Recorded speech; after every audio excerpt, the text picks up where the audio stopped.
Novels for ever میں خوش آمدید۔ ناول سراب چہرے جس کی رائٹر ہیں زمر نعیم، اس کی یہ سیکنڈ لاسٹ ایپیسوڈ ہے۔ تو ناول بہت اچھا ہے، بہت زبردست ہے، جیسا کہ آپ لوگوں نے فرسٹ ایپیسوڈ میں سنا اس کو۔ دین دیکھتے ہیں کہ آگے کیا ہوتا ہے، تو آئیے جلدی سے سٹارٹ کرتے ہیں اس ناول کو بغیر کسی دیر کے۔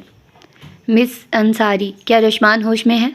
جواد نے نجی حوالات میں آتے ہی استفسار کیا۔ اس قسم کی خفیہ رہائش گاہیں اکثر پولیس والوں کے کام آتی رہتی تھی، جن ملزموں اور مجرموں کے بارے میں زیادہ احتیاط برتنی ہوتی تھی انہیں اسی قسم کے قید خانوں میں رکھا جاتا تھا۔ جی سر، مگر وہ مسلسل رو رہی ہے۔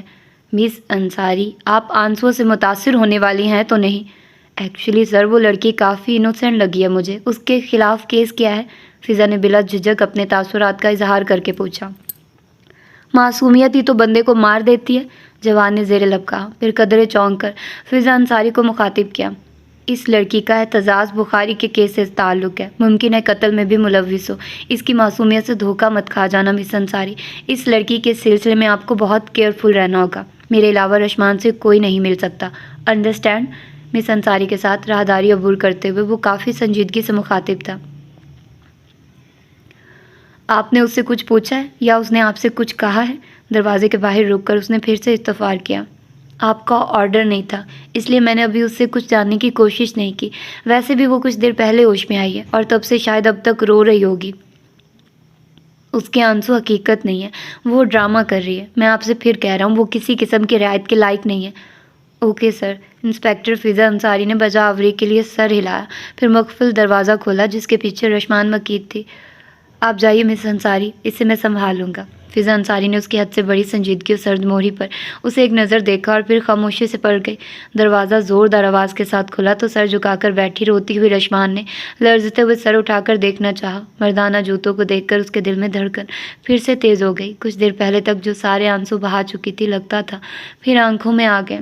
عذاب کی گھڑی پھر اس کے سر پر کھڑی تھی، اس کی نگاہ اس کے مضبوط سراپے سے ٹکراتی ہوئی خوبصورت مگر سرد و سپاٹ چہرے پر ٹھہر کر فوراً ہی پڑ گئی۔ خوف کے مارے اس نے پھر سے آنکھیں میچ لی تھی۔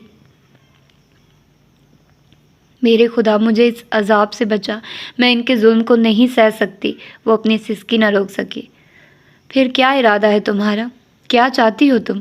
جواد اس کے قریب پنجوں کے بل بیٹھتے ہوئے شعلہ بار نظروں سے دیکھتے ہوئے اس سے پوچھ رہا تھا۔ رشمان اپنے گرد سیاہ چادر کو لپیٹے فرش پر بیٹھی کافی قابل رحم لگ رہی تھی، مگر جواد کو اس پر رحم نہیں، غصہ آ رہا تھا۔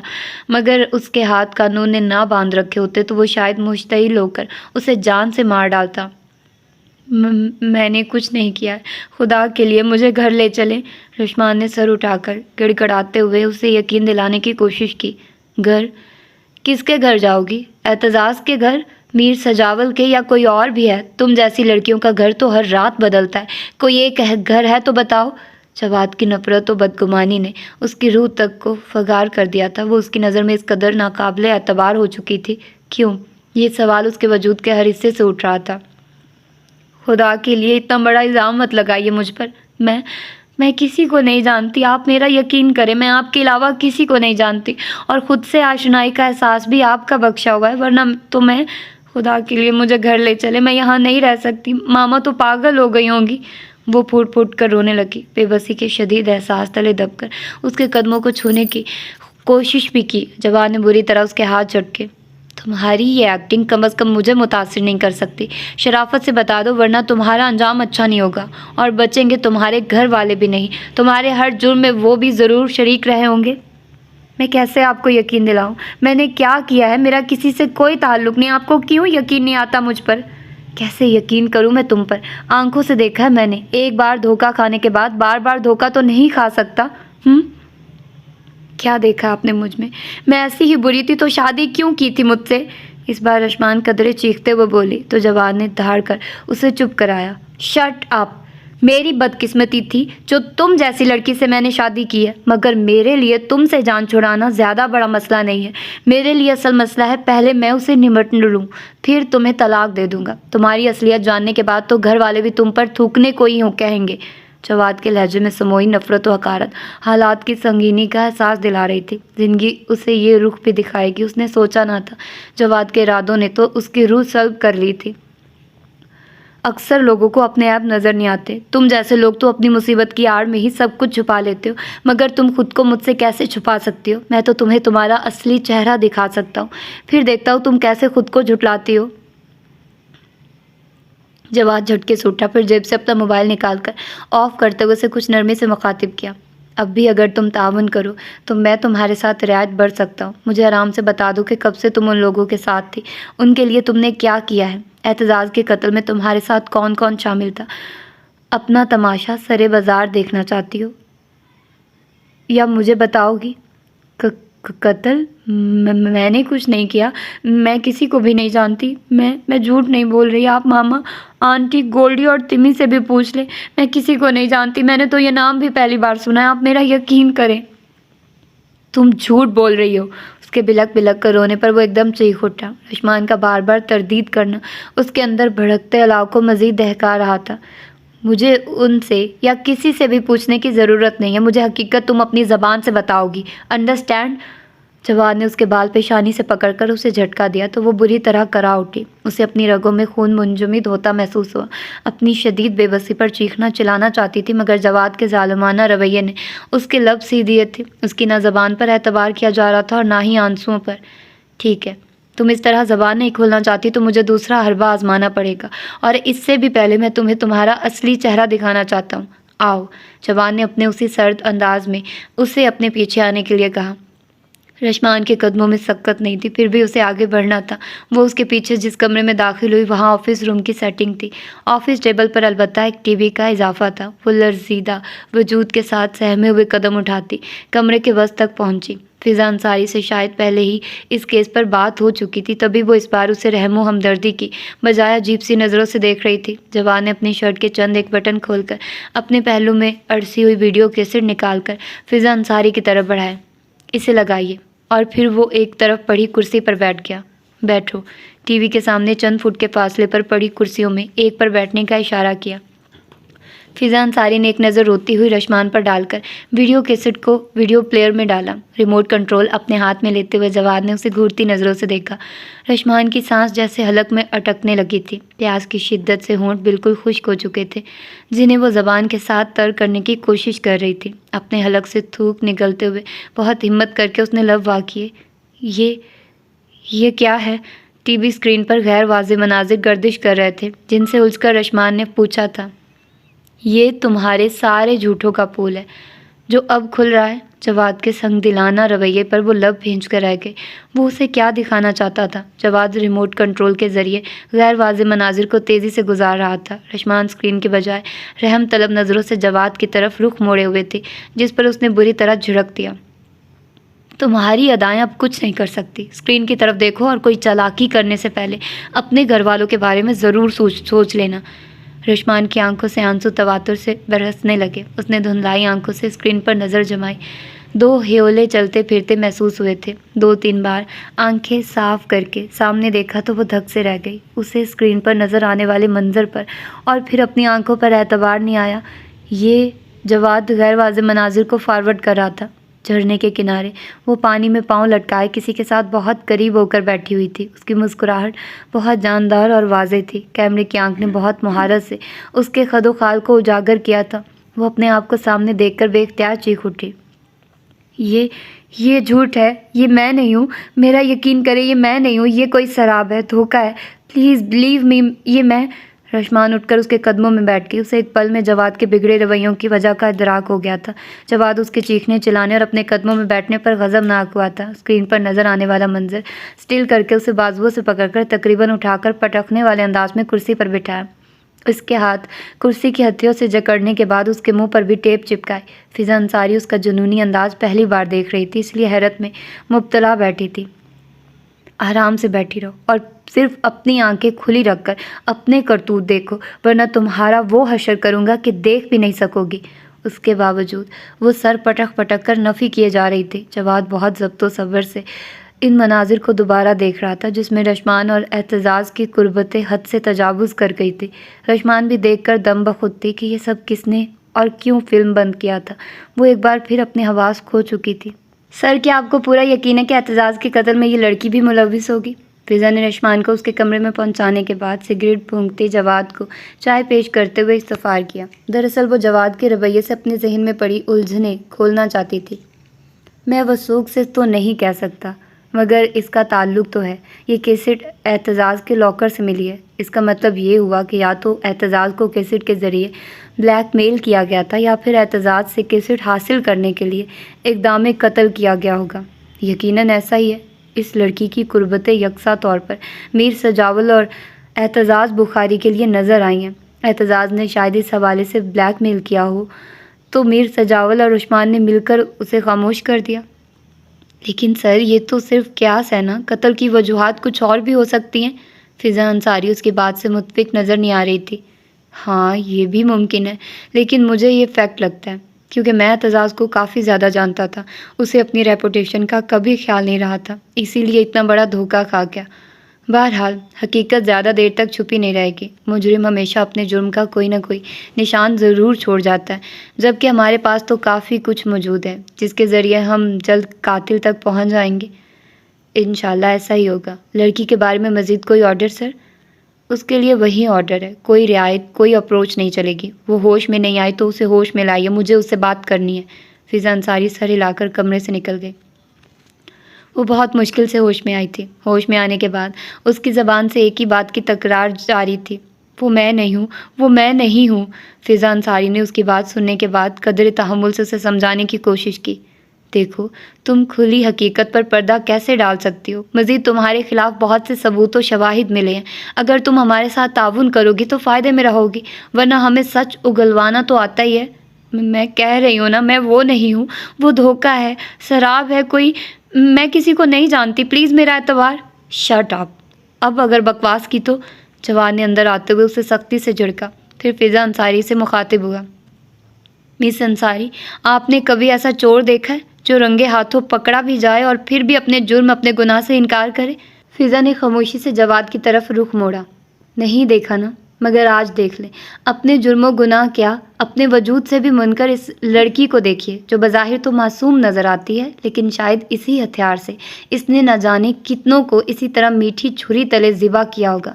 اب اگر اس کے چاہنے والوں کو بھی اس کے سامنے لے آیا جائے تو یہ یقیناً انہیں بھی پہچاننے سے انکار کر دے گی۔ ایسے لوگوں کو سنبھالنا مجھے اچھی طرح آتا ہے۔ میں آپ کو پھر وارن کر رہا ہوں مس انصاری، اس لڑکی کو کسی قسم کی رعایت نہیں دی جائے گی، چاہے اس کا آرڈر کوئی بھی دے، انڈرسٹینڈ؟ جی سر۔ فضا انصاری نے اس کے جوشیلے بھڑکتے انداز و لہجے پر فوراً سر ہلایا۔ اسی وقت اس کے لیے کہیں سے ضروری فون آ گیا۔ وہ فون سننے کے لیے باہر چلی گئی۔ جواد کی نظروں اور لہجے کی تپش مزید بڑھ گئی۔ مجھے تمہاری 1-1.5 سال پرانی فوٹوگراف چاہیے۔ میری؟ مگر کیوں؟ لاکھوں وسوسے ایک دم ناک کی طرح سرسراتے ہوئے اس کے رگوں پے میں لہرائے۔ سب سے پہلے اسے یہی خیال آیا کہ کہیں اس کی تصویروں کو بطور اشتہار استعمال نہ کیا جائے اور یہ اشتہار اسے اور اس کے گھر والوں کو رسوا کریں گے۔ میں تم سے جو پوچھ رہا ہوں اس کا جواب دو۔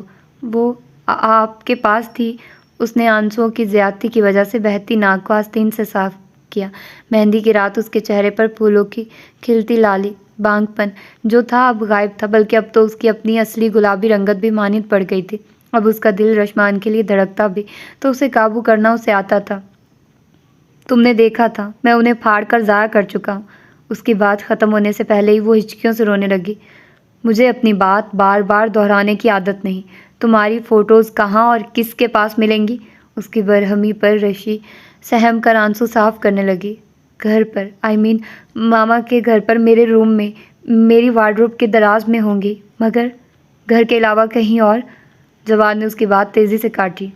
گولڈی کے پاس ہوں گی شاید۔ رشمان نے نظر اٹھا کر جواد کے چہرے پر نگاہ ڈالی۔ وہ خشونت سے اسے دیکھ رہا تھا۔ کیا آپ نے سب کو میرے بارے میں بتا دیا ہے؟ کیا کہ میں یہاں قید ہوں؟ کسی نے میرے بارے میں نہیں پوچھا کہ؟ وہ بڑی آس و امید لیے ہمت سے پوچھ رہی تھی کہ شاید وہ نرم پڑھ کر اسے زندگی کی نوید دے دے۔ ابھی میں نے انہیں نہیں بتایا، لیکن میں ان سے تمہاری اصلیت نہیں چھپاؤں گا۔ میری انویسٹیگیشن پوری ہو جائے پھر میں تمہارے سارے کارنامے دکھاؤں گا، بلکہ تمہاری ماں سے بھی ابھی بہت کچھ پوچھنا ہے مجھے۔ ماما تو مر جائیں گی، خدا کے لیے ماما کو کچھ مت بتائیے، میں کچھ نہیں جانتی، I swear to God, really believe me. وہ پھر سے گڑگڑانے لگی۔ اپنی ماں کا خیال وہ سب کرتے وقت نہیں آیا تھا جب اپنی ماں کو دھوکہ دے کر اپنا آپ ان لوگوں کے حوالے کر دیا تھا تب ماں کے مرنے کا احساس نہیں ہوا تھا؟ مجھے تو بڑی بھولی ادائیں دکھائی تھی، انہیں کیسے پھانسا تھا؟ ایک تیر سا دل میں پیوست ہوا اور وہ بلبلا اٹھی۔ خدا کے لیے مجھ پر ایسا الزام مت لگائیے۔ آپ کو مجھے سزا دینی ہے نا تو دے لیں، مگر ماما کو کچھ مت بتائیے۔ خدا کے لیے ماما مت نام لو اپنی گندی زبان سے بار بار خدا کا، مت واسطے دو مجھے اس پاک ہستی کے۔ میرے اختیار میں ہوتا تو تمہیں ابھی اسی وقت ایسی اذیت بھری موت دیتا کہ آئندہ تم جیسی بے غیرت لڑکیاں اس قسم کی حرکتیں کرنے سے پہلے شرم سے ہی مر جاتی۔ اب بھی میں ایسا ہی کروں گا، مگر پہلے مجھے حقائق سے پردہ اٹھانا ہے۔ اعتزاز کے گھر سے ہو آؤں اور میر سجاول کو ڈھونڈ لوں، پھر میں تمہیں سب کے سامنے سزا دوں گا، سب کو تمہارا اصلی چہرہ دکھاؤں گا۔ جواد کے سنگین رویے نے اسے تڑپا دیا تھا۔ مجھے اگر ذرا بھی علم ہو جاتا کہ تمہارا چہرہ تمہارے کردار کی بدنمائی کا پردہ ہے تو میں پہلے ہی یہ نقاب اتار کر تم جیسی ناگن کا سر کچل دیتا، مگر تم نے سب کو ہی نہیں مجھے بھی بہت بڑا دھوکہ دیا ہے۔ میں جو تمہاری محبت… جواد دل کی بات لبوں میں دبا کر پھر سے اسے گھورنے لگا۔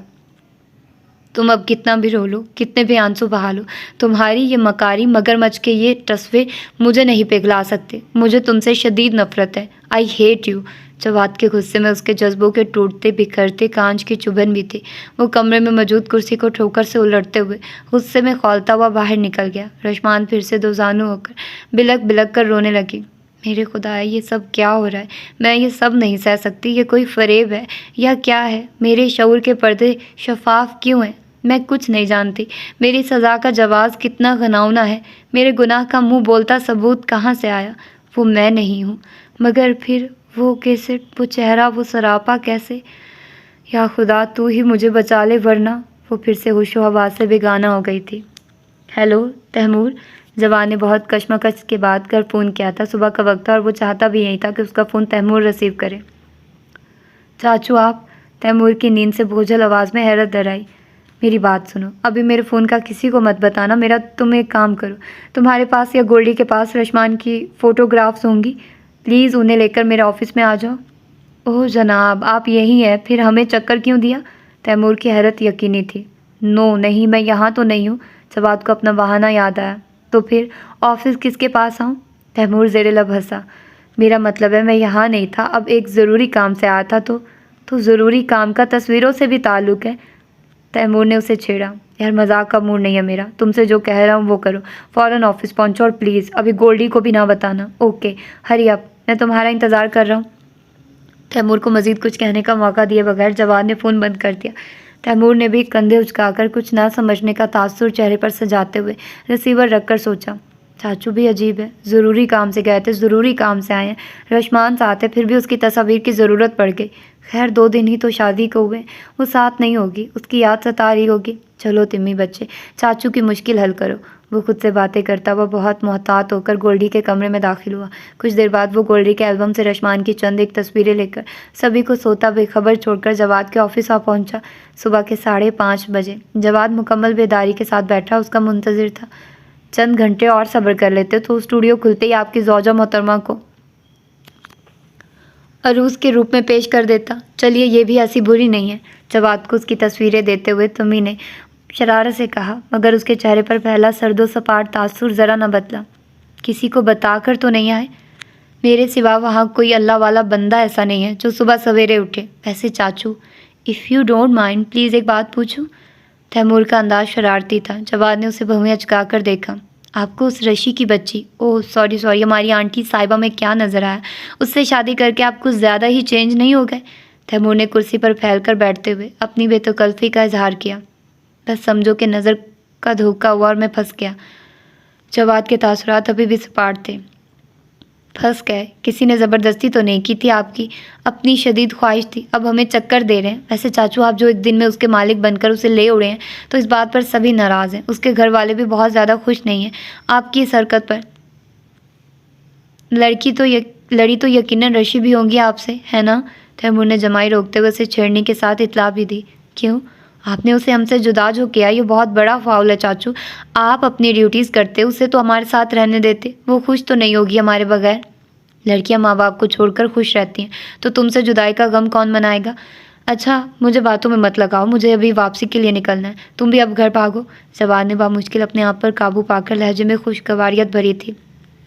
آپ کو غصہ نہیں آ رہا چاچو؟ کس پر؟ جواد نے عجلت بھرے انداز میں ہاتھ میں پکڑی تصویریں واپس لفافے میں ڈالی۔ کس پر؟ اپنی ڈیوٹی پر۔ شادی تو زندگی میں ایک بار ہوتی ہے اور ان حسین دنوں کو تو یادگار بنایا جاتا ہے، ہنی مون بنایا جاتا ہے، جبکہ آپ شادی کی پہلی رات سے ہی آن ڈیوٹی ہیں اور اب تک شاید ڈیوٹیز ہی نبھا رہے ہیں۔ یار بھتیجے، میرا اور تمہارا رشتہ کیا ہے؟ اس کی بے تکلفی پر جواد نے سنجیدگی سے پوچھا۔ تیمور پہلے تو حیران ہوا، پھر چڑ کر جواب دیا، چاچا اور بھتیجے کا؟ تو یہ باتیں اپنے چاچا سے کرنے کی ہیں؟ شیم آن یو، اب تم کھسکو یہاں سے۔ جواد نے اسے شرمندہ کرنا چاہا۔ اب کوئی جواب نہیں ہے تو مجھے شرم دلائی جا رہی ہے؟ ویل سی یو، گھر تو آئیں گے نا؟ سارے محاذر سے میں نے بمباری نہ کروائی تو تیمور نام نہیں۔ تیمور نے اپنے تئیوں سے بلیک میل کیا۔ بہت ناراض ہے سب۔ جواد کو واقعی پریشانی ہوئی۔ ارے ایسے ویسے دادو تو سخت مشتعل ہے، سب کو کتنے جھوٹ بول بول کر مطمئن کیا یہ ہم ہی جانتے ہیں۔ اور گولڈی الامان الحفیظ، اس کا نام تو ناراض ہونے والوں میں ٹاپ آف دی لسٹ ہے۔ آپ نے بھی تو اس کے سارے ارمانوں پر بجلی گرائی ہے۔ تمی نے اس کی پریشانی سے حرض اٹھایا۔ آئی ڈونٹ کیئر، میری مجبوری ہی ایسی ہے، جب سب کو بتاؤں گا تو سبھی مان جائیں گے۔ اچھا تمی، مجھے تم سے رشمان کے بارے میں ایک پرسنل بات پوچھنی ہے، سیریسلی مجھے بتانا، اوکے؟ جواد نے کچھ توقف سے اپنی بات کہی تو تمی شرارت سے سیٹی بجا کر رہ گیا۔ مجھ سے رشی کے بارے میں؟ مائی گاڈ، کیا ابھی تک آپ دونوں نے ایک دوسرے سے اپنے پرسنلز ڈسکس ہی نہیں کیے؟ بی سیریس تمی، میں تم سے جو پوچھوں گا اس کا ٹھیک ٹھیک جواب دو۔ جواد نے اسے سنجیدگی سے گھورا۔ اوکے باس، پوچھئے کیا پوچھنا ہے؟ وہ سعادت مندی سے میز پر کونیاں ٹکا کر آگے ہو کر اس کی بات دھیان سے سننے لگا۔ کیا تم رما کے تمام دوستوں کو جانتے ہو؟ ہاں، گولڈی اور رشی کی تمام فرینڈز کو میں جانتا ہوں، میرے ساتھ ہی تو وہ ان کے گھر میں جاتی ہیں۔ تمی نے سادگی سے بتایا۔ میں گرل فرینڈز کی بات نہیں کر رہا، تمہارے علاوہ اس کے جو بھی بوائے فرینڈز تھے، کیا تم اور گولڈی بھی ان سے واقف ہو؟ واٹ؟ Boy friends? وہ اپنی جگہ سے حقیقت میں اچھل پڑا۔ چاچو، آپ کی طبیعت تو ٹھیک ہے؟ آپ کیا کہہ رہے ہیں؟ کیا رشی نے کوئی شوشہ چھوڑا ہے؟ مجھے پہلے ہی پتا تھا، عقل تو اس کے پاس ہے ہی نہیں، تبھی آپ… تم جانتے ہو یا نہیں؟ مجھے جواب دو۔ جواد کی سنجیدگی گہری ہو گئی۔ بات کیا ہے؟ سوال تو آپ نے بڑے شوہرانہ انداز سے کیا ہے، حالانکہ آپ اچھی طرح جانتے ہیں اس کی ماما کس قدر سخت ہے۔ وہ ہمارے گھر کے علاوہ کہیں آ جا نہیں سکتی تھی، باقی فرینڈ سے بھی اس کی دوستی ہماری وجہ سے نبھی ہے، ورنہ وہ چاچو کیا شوہر بن کر مرد اتنا شکی ہو جاتا۔ اور یہ آپ نے مجھے اس کا بوائے فرینڈ کس حساب سے کہا ہے؟ تمہیں کو یاد آیا تو اس نے خاصی ناراضگی سے پوچھا۔ جواد کو اس کے تیور دیکھ کر خود کو سنبھالنا اور مسکرانا پڑا، پھر اسے کندھوں سے تھام کر دوبارہ کرسی پر دھکیلا بھی۔ وہ بہت چکر باز لڑکی ہے، اس کے چکر سمجھنے کے لیے مجھے اس کے بارے میں انفارمیشن تو ہونی چاہیے، بلکہ بحیثیت شوہر مجھے ہی سب کچھ معلوم ہونا چاہیے، ہے نا؟ جواد نے مذاق میں بھی اپنے دل کی بات کہی۔ اور بیویوں کو شوہروں کے بارے میں کچھ معلوم نہیں ہونا چاہیے؟ چاچو، آپ کی لاجک بھی عام شوہروں والی ہی ہے۔ تمی کا غصہ کم نہیں ہوا تھا، اس کا خیال تھا رشی نے اپنی بے وقوفی میں ضرور چاچو کو کچھ فرضی قصہ گھڑ کر سنایا، تبھی وہ اس طرح پوچھ گچھ کر رہے تھے۔ بس تم اپنی بکواس شروع کر دو، میں مذاق کر رہا تھا۔ جواد کو تمی کے بگڑے رویے اور جذبات کا احساس ہوا۔ کچھ بھی ہو، اس کے بھتیجے بھتیجی ابھی بہت سی خرافات سے دور تھے، ابھی ان سے بچپنا رخصت نہیں ہوا تھا، اور یہی بات اس کے لیے اطمینان کا باعث تھی۔ آپ کے مذاق نے ہی تو مجھے ہرٹ کیا ہے۔ بوائے فرینڈ اور بھائی میں فرق ہوتا ہے، رشی اور گولڈی میں میرے لیے کوئی فرق نہیں ہے، اور رشی نے بھی مجھ سے دوپٹہ لے کر اپنا بھائی بنایا ہے۔ جب میں نے فرسٹ ٹائم شیو کی تھی تو اس نے اپنے ساتھ گولڈی کو بھی ملا کر زبردستی مجھ سے دوپٹے لیے تھے کہ بھائی اپنی پہلی شیو پر بہنوں کو دوپٹے لے کر دیتے ہیں۔ آپ نے اس کے نہ جانے کس جھوٹ پر یقین کر لیا، وہ دونوں مجھ سے اپنی کوئی بات نہیں چھپاتی ہیں۔ جواد پہلے اس کی باتیں سن کر ہنسا اور پھر سنجیدگی سے اسے سمجھانے لگا۔ تم بہت زیادہ ایموشنل ہو گئے ہو بھتیجے، میری ایک بات یاد رکھو، رشتے صرف خون کے ہوتے ہیں، باقی سب دھوکہ ہوتا ہے۔ چاچو، کچھ رشتے اعتماد کے بھی ہوتے ہیں، اور آپ کا اور رشی کا رشتہ تو استوار ہی اعتماد پر ہوا ہے۔ اوکے، میں چلتا ہوں، ابھی آپ کسی ٹینشن میں ہیں، آپ سے گھر پر باتیں ہوں گی، جب بھی آئیے سنبھل کر آئیے۔ تمی کی ناراضگی اس کے انداز سے بھی ظاہر تھی۔ جواد نے الوداعی انداز میں سر ہلا کر اسے جانے کی اجازت دی۔ تمی کی باتیں اس کی سوچوں کو مزید الجھا گئی تھی۔ اعتزاز کے لاکر سے ملنے والی تصویروں کے ٹکڑوں کو جوڑ کر جو مکمل تصویر بنی تھی وہ رشمان ہی کی تھی۔ اس نے اب اعتزاز کے شمالی علاقے میں موجود کاٹیج کی روانگی کا تہیہ کیا تھا۔ اسے امید تھی اعتزاز کے بارے میں کوئی نہ کوئی سراغ وہاں سے ضرور ملے گا، یا پھر اسے کیس حل کرنے کا کوئی سرا ہی مل جائے گا، اس لیے وہ جلدی شمالی علاقے کی طرف روانہ ہو گیا۔ نقشے کے مطابق وہ اس علاقے میں پہنچا جہاں اعتزاز کا ذاتی کاٹیج تھا۔ جو کہ واقعی بے حد خوبصورت تھا۔ وہ یہاں پورے انتظام کے ساتھ آیا تھا۔ آتے ہی اس نے مقامی پولیس سے رابطہ کر کے ان کی مدد سے حالات کا جائزہ لینے کی خواہش کی تھی۔ وہ سرکاری ریسٹ ہاؤس میں قیام پذیر ہوا تھا۔ ریسٹ ہاؤس سے اعتزاز کے کاٹیج کا فاصلہ زیادہ نہیں تھا۔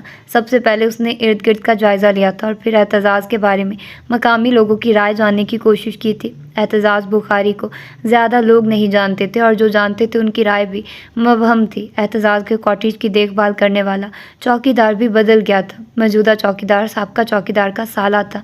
اعتزاز کا رکھا ہوا چوکیدار بیمار تھا یا کوئی اور وجہ تھی۔ وہ اس تفریح مقام سے کافی دور ایک چھوٹے سے گاؤں کا باسی تھا اور اب اپنے گاؤں واپس چلا گیا تھا۔ چوکیدار امیر گل نے پہلے تو اسے کاٹیج میں داخلے کی اجازت ہی نہیں دی تھی، لیکن جب جواد نے اسے پولیس کی دھمکی کے ساتھ اپنا تعارف بھی کروایا تو وہ فوراً ہی تعاون کے لیے تیار ہو گیا تھا۔ اعتزاز کے بعد یہاں آ کر کوئی رہتا ہے؟ صاف ستھرے گھر کو دیکھتے ہی جواد نے امیر گل سے پوچھا۔ جی، وہ بیگم صاحب کبھی کبھی آتا ہے، وہ ملک سے باہر ہوتا ہے آج کل۔ امیر گل قدرے بوکھلایا ہوا تھا۔ کون بیگم صاحب؟ جواد آگے بڑھتے بڑھتے پڑھ کر پوچھنے لگا۔ صاحب نے انہیں اپنی کاٹیج بیچ دی تھی، انہوں نے ہمیں یہی بتایا بس۔ ایک خیال سے اس کے ذہن میں کلبلایا تو فوراً جیب سے اس نے رشمان کی تصویر نکالی۔ یہی ہے تمہاری بیگم صاحب؟ جواد نے کڑے تیوروں سے پوچھا۔ جی، میرے کو صحیح سے معلوم نہیں ہے صاحب، میرے کو تو لالا شیر گل نے تھوڑے عرصے پہلے ادھر بھیجا تھا، ہم کسی کو پہچانتا نہیں ہے۔ جواد کو اندازہ تھا کہ وہ جھوٹ بول رہا ہے۔ اگر تم کسی کو پہچانتے نہیں ہو تو ادھر تو کوئی چور ڈاکو بھی آ کر کہہ سکتا ہے کہ یہ اس کا گھر ہے، کیا تم انہیں مالک مان لو گی؟ صاحب میں سچ کہتی ہے کہ جھوٹ مت بولو، تمہیں کس نے منع کیا؟ اگر تم ہمارے ساتھ تعاون نہیں کرو گے تو مجھے مجبوراً تمہیں اعتزاز کے قتل کے سلسلے میں گرفتار کرنا پڑے گا۔ نہیں صاحب، ہم اپنے مالک کا قتل کیوں کرے گی؟ اور مالک تو یہاں پر تھی ہی نہیں، اپنے شہر گئی ہوئی تھی اور ادھر کسی خانہ خراب نے انہیں جان سے مار دیا۔ خدا قسم ہم بے قصور ہے صاحب۔ پولیس کے نام پر وہ تھر تھر کانپنے لگا۔ اگر تم بے قصور ہو تو جھوٹ کیوں بول رہے ہو؟ کیا یہی یہاں آ کر رہتی ہے؟ جواد کے لہجے کی سختی مزید بڑھ گئی۔ صاحب ہم ملازم ہیں، مالک کے حکم پر سر جھکانی پڑتی ہے، انہوں نے کہا کسی کو ان کے بارے میں نہیں بتانا۔ اس کا مطلب ہے یہی اس گھر کی مالک ہے اب؟ صاحب ہم کو معاف کر دو، ہم اپنی نوکری کے واسطے تھوڑی جھوٹ بولتی، ہم کو معاف کر دو۔ امیر گل گڑگڑانے لگا۔ غریب آدمی تھا، پولیس تھانے کے چکروں سے بچنا چاہتا تھا۔ ٹھیک ہے، تمہیں معاف کر دیں گے، مگر تمہیں اب وہ کرنا پڑے گا جو ہم کہیں گے۔ جواد کے نرم پڑتے رویے پر امیر گل نے اسبات میں گردنیں لائی۔ جواد نے امیر گل سے کہہ کر اس کا سارا کاٹیج کھلوایا اور ہر کمرے کا جائزہ اپنی تیز اور باریک بین نگاہوں سے ہی لیا۔ ویڈیو کیسٹ میں اسی گھر کی عکاسی تھی، وہی سیٹنگ تھی۔ یہاں اعتزاز کی کافی اشیاء، اس کے ملبوسات، اس کے شوق کی ہر چیز موجود تھی اور خواتین سے متعلق بھی کافی ساز و سامان تھا۔ وارڈروبس ملبوسات سے بھری ہوئی تھی، کاسمیٹک، زیورات، ہر چیز موجود تھی۔ ایسا لگتا تھا جیسے یہ گھر شادی شدہ جوڑے کے زیر استعمال ہو۔ اعتزاز کے ہی بیڈ روم کی ایک الماری سے کسی رومانہ آفاق کے ساتھ اعتزاز کا نکاح نامہ بھی موصول ہوا تھا اور چند دستاویز کی فوٹو اسٹیٹ بھی ملی تھی، جن میں ایک دستاویز اس کاٹیج کے مالکانہ حقوق رومانہ آفاق کو منتقل کرنے کی بھی تھی۔ جواد کی الجھنیں جیسے سلجھنے لگی تھی۔ رشمان ہی رومانہ آفاق تھی اور شاید اسی نے اعتزاز کو پھانس کر انجام تک پہنچایا تھا۔ اعتزاز کے کاٹیج میں فون ٹیپ کرنے کے ضروری انتظام کرنے اور امیر گل کو اچھی طرح سمجھانے بجھانے کے بعد وہ بوجھل طبیعت لیے ریسٹ ہاؤس میں واپس آیا۔ اسے کسی طرح میر سجاول کو گھیرنا تھا۔ امیر گل نے بتایا تھا کہ اکثر کسی صاحب کا فون آتا رہتا ہے، وہی رومانہ آفاق کی آمد کی اطلاع بھی دیتا ہے اور کاٹیج کے حوالے سے ہدایات بھی دیتا رہتا ہے۔ کچھ دن قبل ہی اس نے امیر گل کو فون کیا تھا اور کسی بھی دن رومانہ کی آمد کی اطلاع بھی دی تھی۔ جواد کو یقین تھا کہ اب رومانہ کو یہاں نہیں آ سکے گی، البتہ میر سجاول کی آمد متوقع تھی۔ میر سجاول کو گھیرنے کے بعد ہی وہ معاملات کی تہہ تک پہنچ سکتا تھا۔ اگلے 2 دن میں جواد نے میر سجاول کے بارے میں کافی معلومات اکٹھی کر لی تھی اور اسے اعتزاز کی زندگی کے آخری دنوں میں میر سجاول کے ساتھ کشیدہ تعلقات کا بھی علم ہو گیا تھا۔ رومانہ یا رشمان دونوں دوستوں کے درمیان کشیدگی کی اصل وجہ تھی۔ رشمان کے لیے جواد کے دل میں نفرت کا طوفان اٹھ رہا تھا۔ اس کی سمجھ میں نہیں آ رہا تھا کہ رشمان کی اس سے وابستگی و رشتہ داری کا مقصد کیا تھا۔ کیا وہ جانتی تھی کہ ایک دن وہ بے نقاب ہو جائے گی؟ اپنے بچاؤ کی ترکیب اس نے پہلے ہی سوچ لی تھی، یا پھر جو اس کے ساتھ شریک کار تھا اس کے ذہن کی یہ شاطرانہ چال تھی کہ جواد اپنی اور اپنے خاندان کی عزت کی خاطر اسے بے نقاب نہیں کرے گا؟ مگر ان کی چالیں، ان کی سوچ سے الٹنے کا مصمم ارادہ جواد کے ذہن میں سما گیا تھا۔ وہ صرف اپنے لیے مجرموں کو کھلی چھٹی نہیں دے سکتا تھا، اسے ہر حال میں رشمان اور اس سے وابستہ ہر چہرے کو بے نقاب کرنا تھا۔ اعتزاز کے کاٹیج کے ارد گرد مقامی پولیس کے سفید پوش اہلکار تعینات کروانے کے باوجود جواد کو اطمینان حاصل نہ تھا۔ اس کے لیے ایک ایک پل صدی کے برابر گزر رہا تھا۔ اب سے پہلے اس کے اندر ایسی بے کلی نہیں رہی تھی۔ انتظار کی کوفت و جھنجھلاہٹ نے اسے بے بس کر دیا تھا۔ امیر گل نے کہا تھا کہ وہ آنے والی ہے، اسے معلوم تھا کہ وہ نہیں آئے گی۔ اسے صرف میر سجاول کا انتظار تھا جو اپنے آنے کی اطلاع دے چکا تھا، اور اسی کا انتظار تو صبر آزما ہونا بنا ہوا تھا۔ کاٹیج سے کئی ثبوت اس کے خلاف بھی ملے تھے۔ یہاں سے ملنے والا غیر قانونی سامان اس کی سرگرمیوں اور مقاصد واضح کرتا تھا، تبھی جواد کو ان پر شک نہیں یقین ہو چلا تھا۔ جواد معمولی سے ہٹ کر کئی دنوں بعد کاٹیج کی طرف آیا تھا۔ سورج کی نارنجی کرنیں وادی پر حسن لوٹا رہی تھی، سارے ماحول پر فضو پھیلا ہوا تھا۔ پہاڑوں کا یہی حسن، یہی سحر یہاں آنے والوں کو جکڑ لیتا تھا۔ کاٹیج کی طرف قدم بڑھاتے ہوئے جیسے وہ بھی اس سحر سے مسحور ہو رہا تھا، اس کے کبیدہ ہوتے ذہن و دل بلکہ حواسوں پر بھی یہ فضا وقتی طور پر اثر انداز ہو رہی تھی۔ تبھی تیزی سے اپنی طرف آتے امیر گل کو دیکھ کر وہ راستے میں ہی ٹھٹک کر رک گیا۔ امیر گل چند لمحوں میں ہی قدرے ناہموار آسانس کے ساتھ اسے جو پیغام دے رہا تھا وہ اس کے لیے ناقابل یقین تھا۔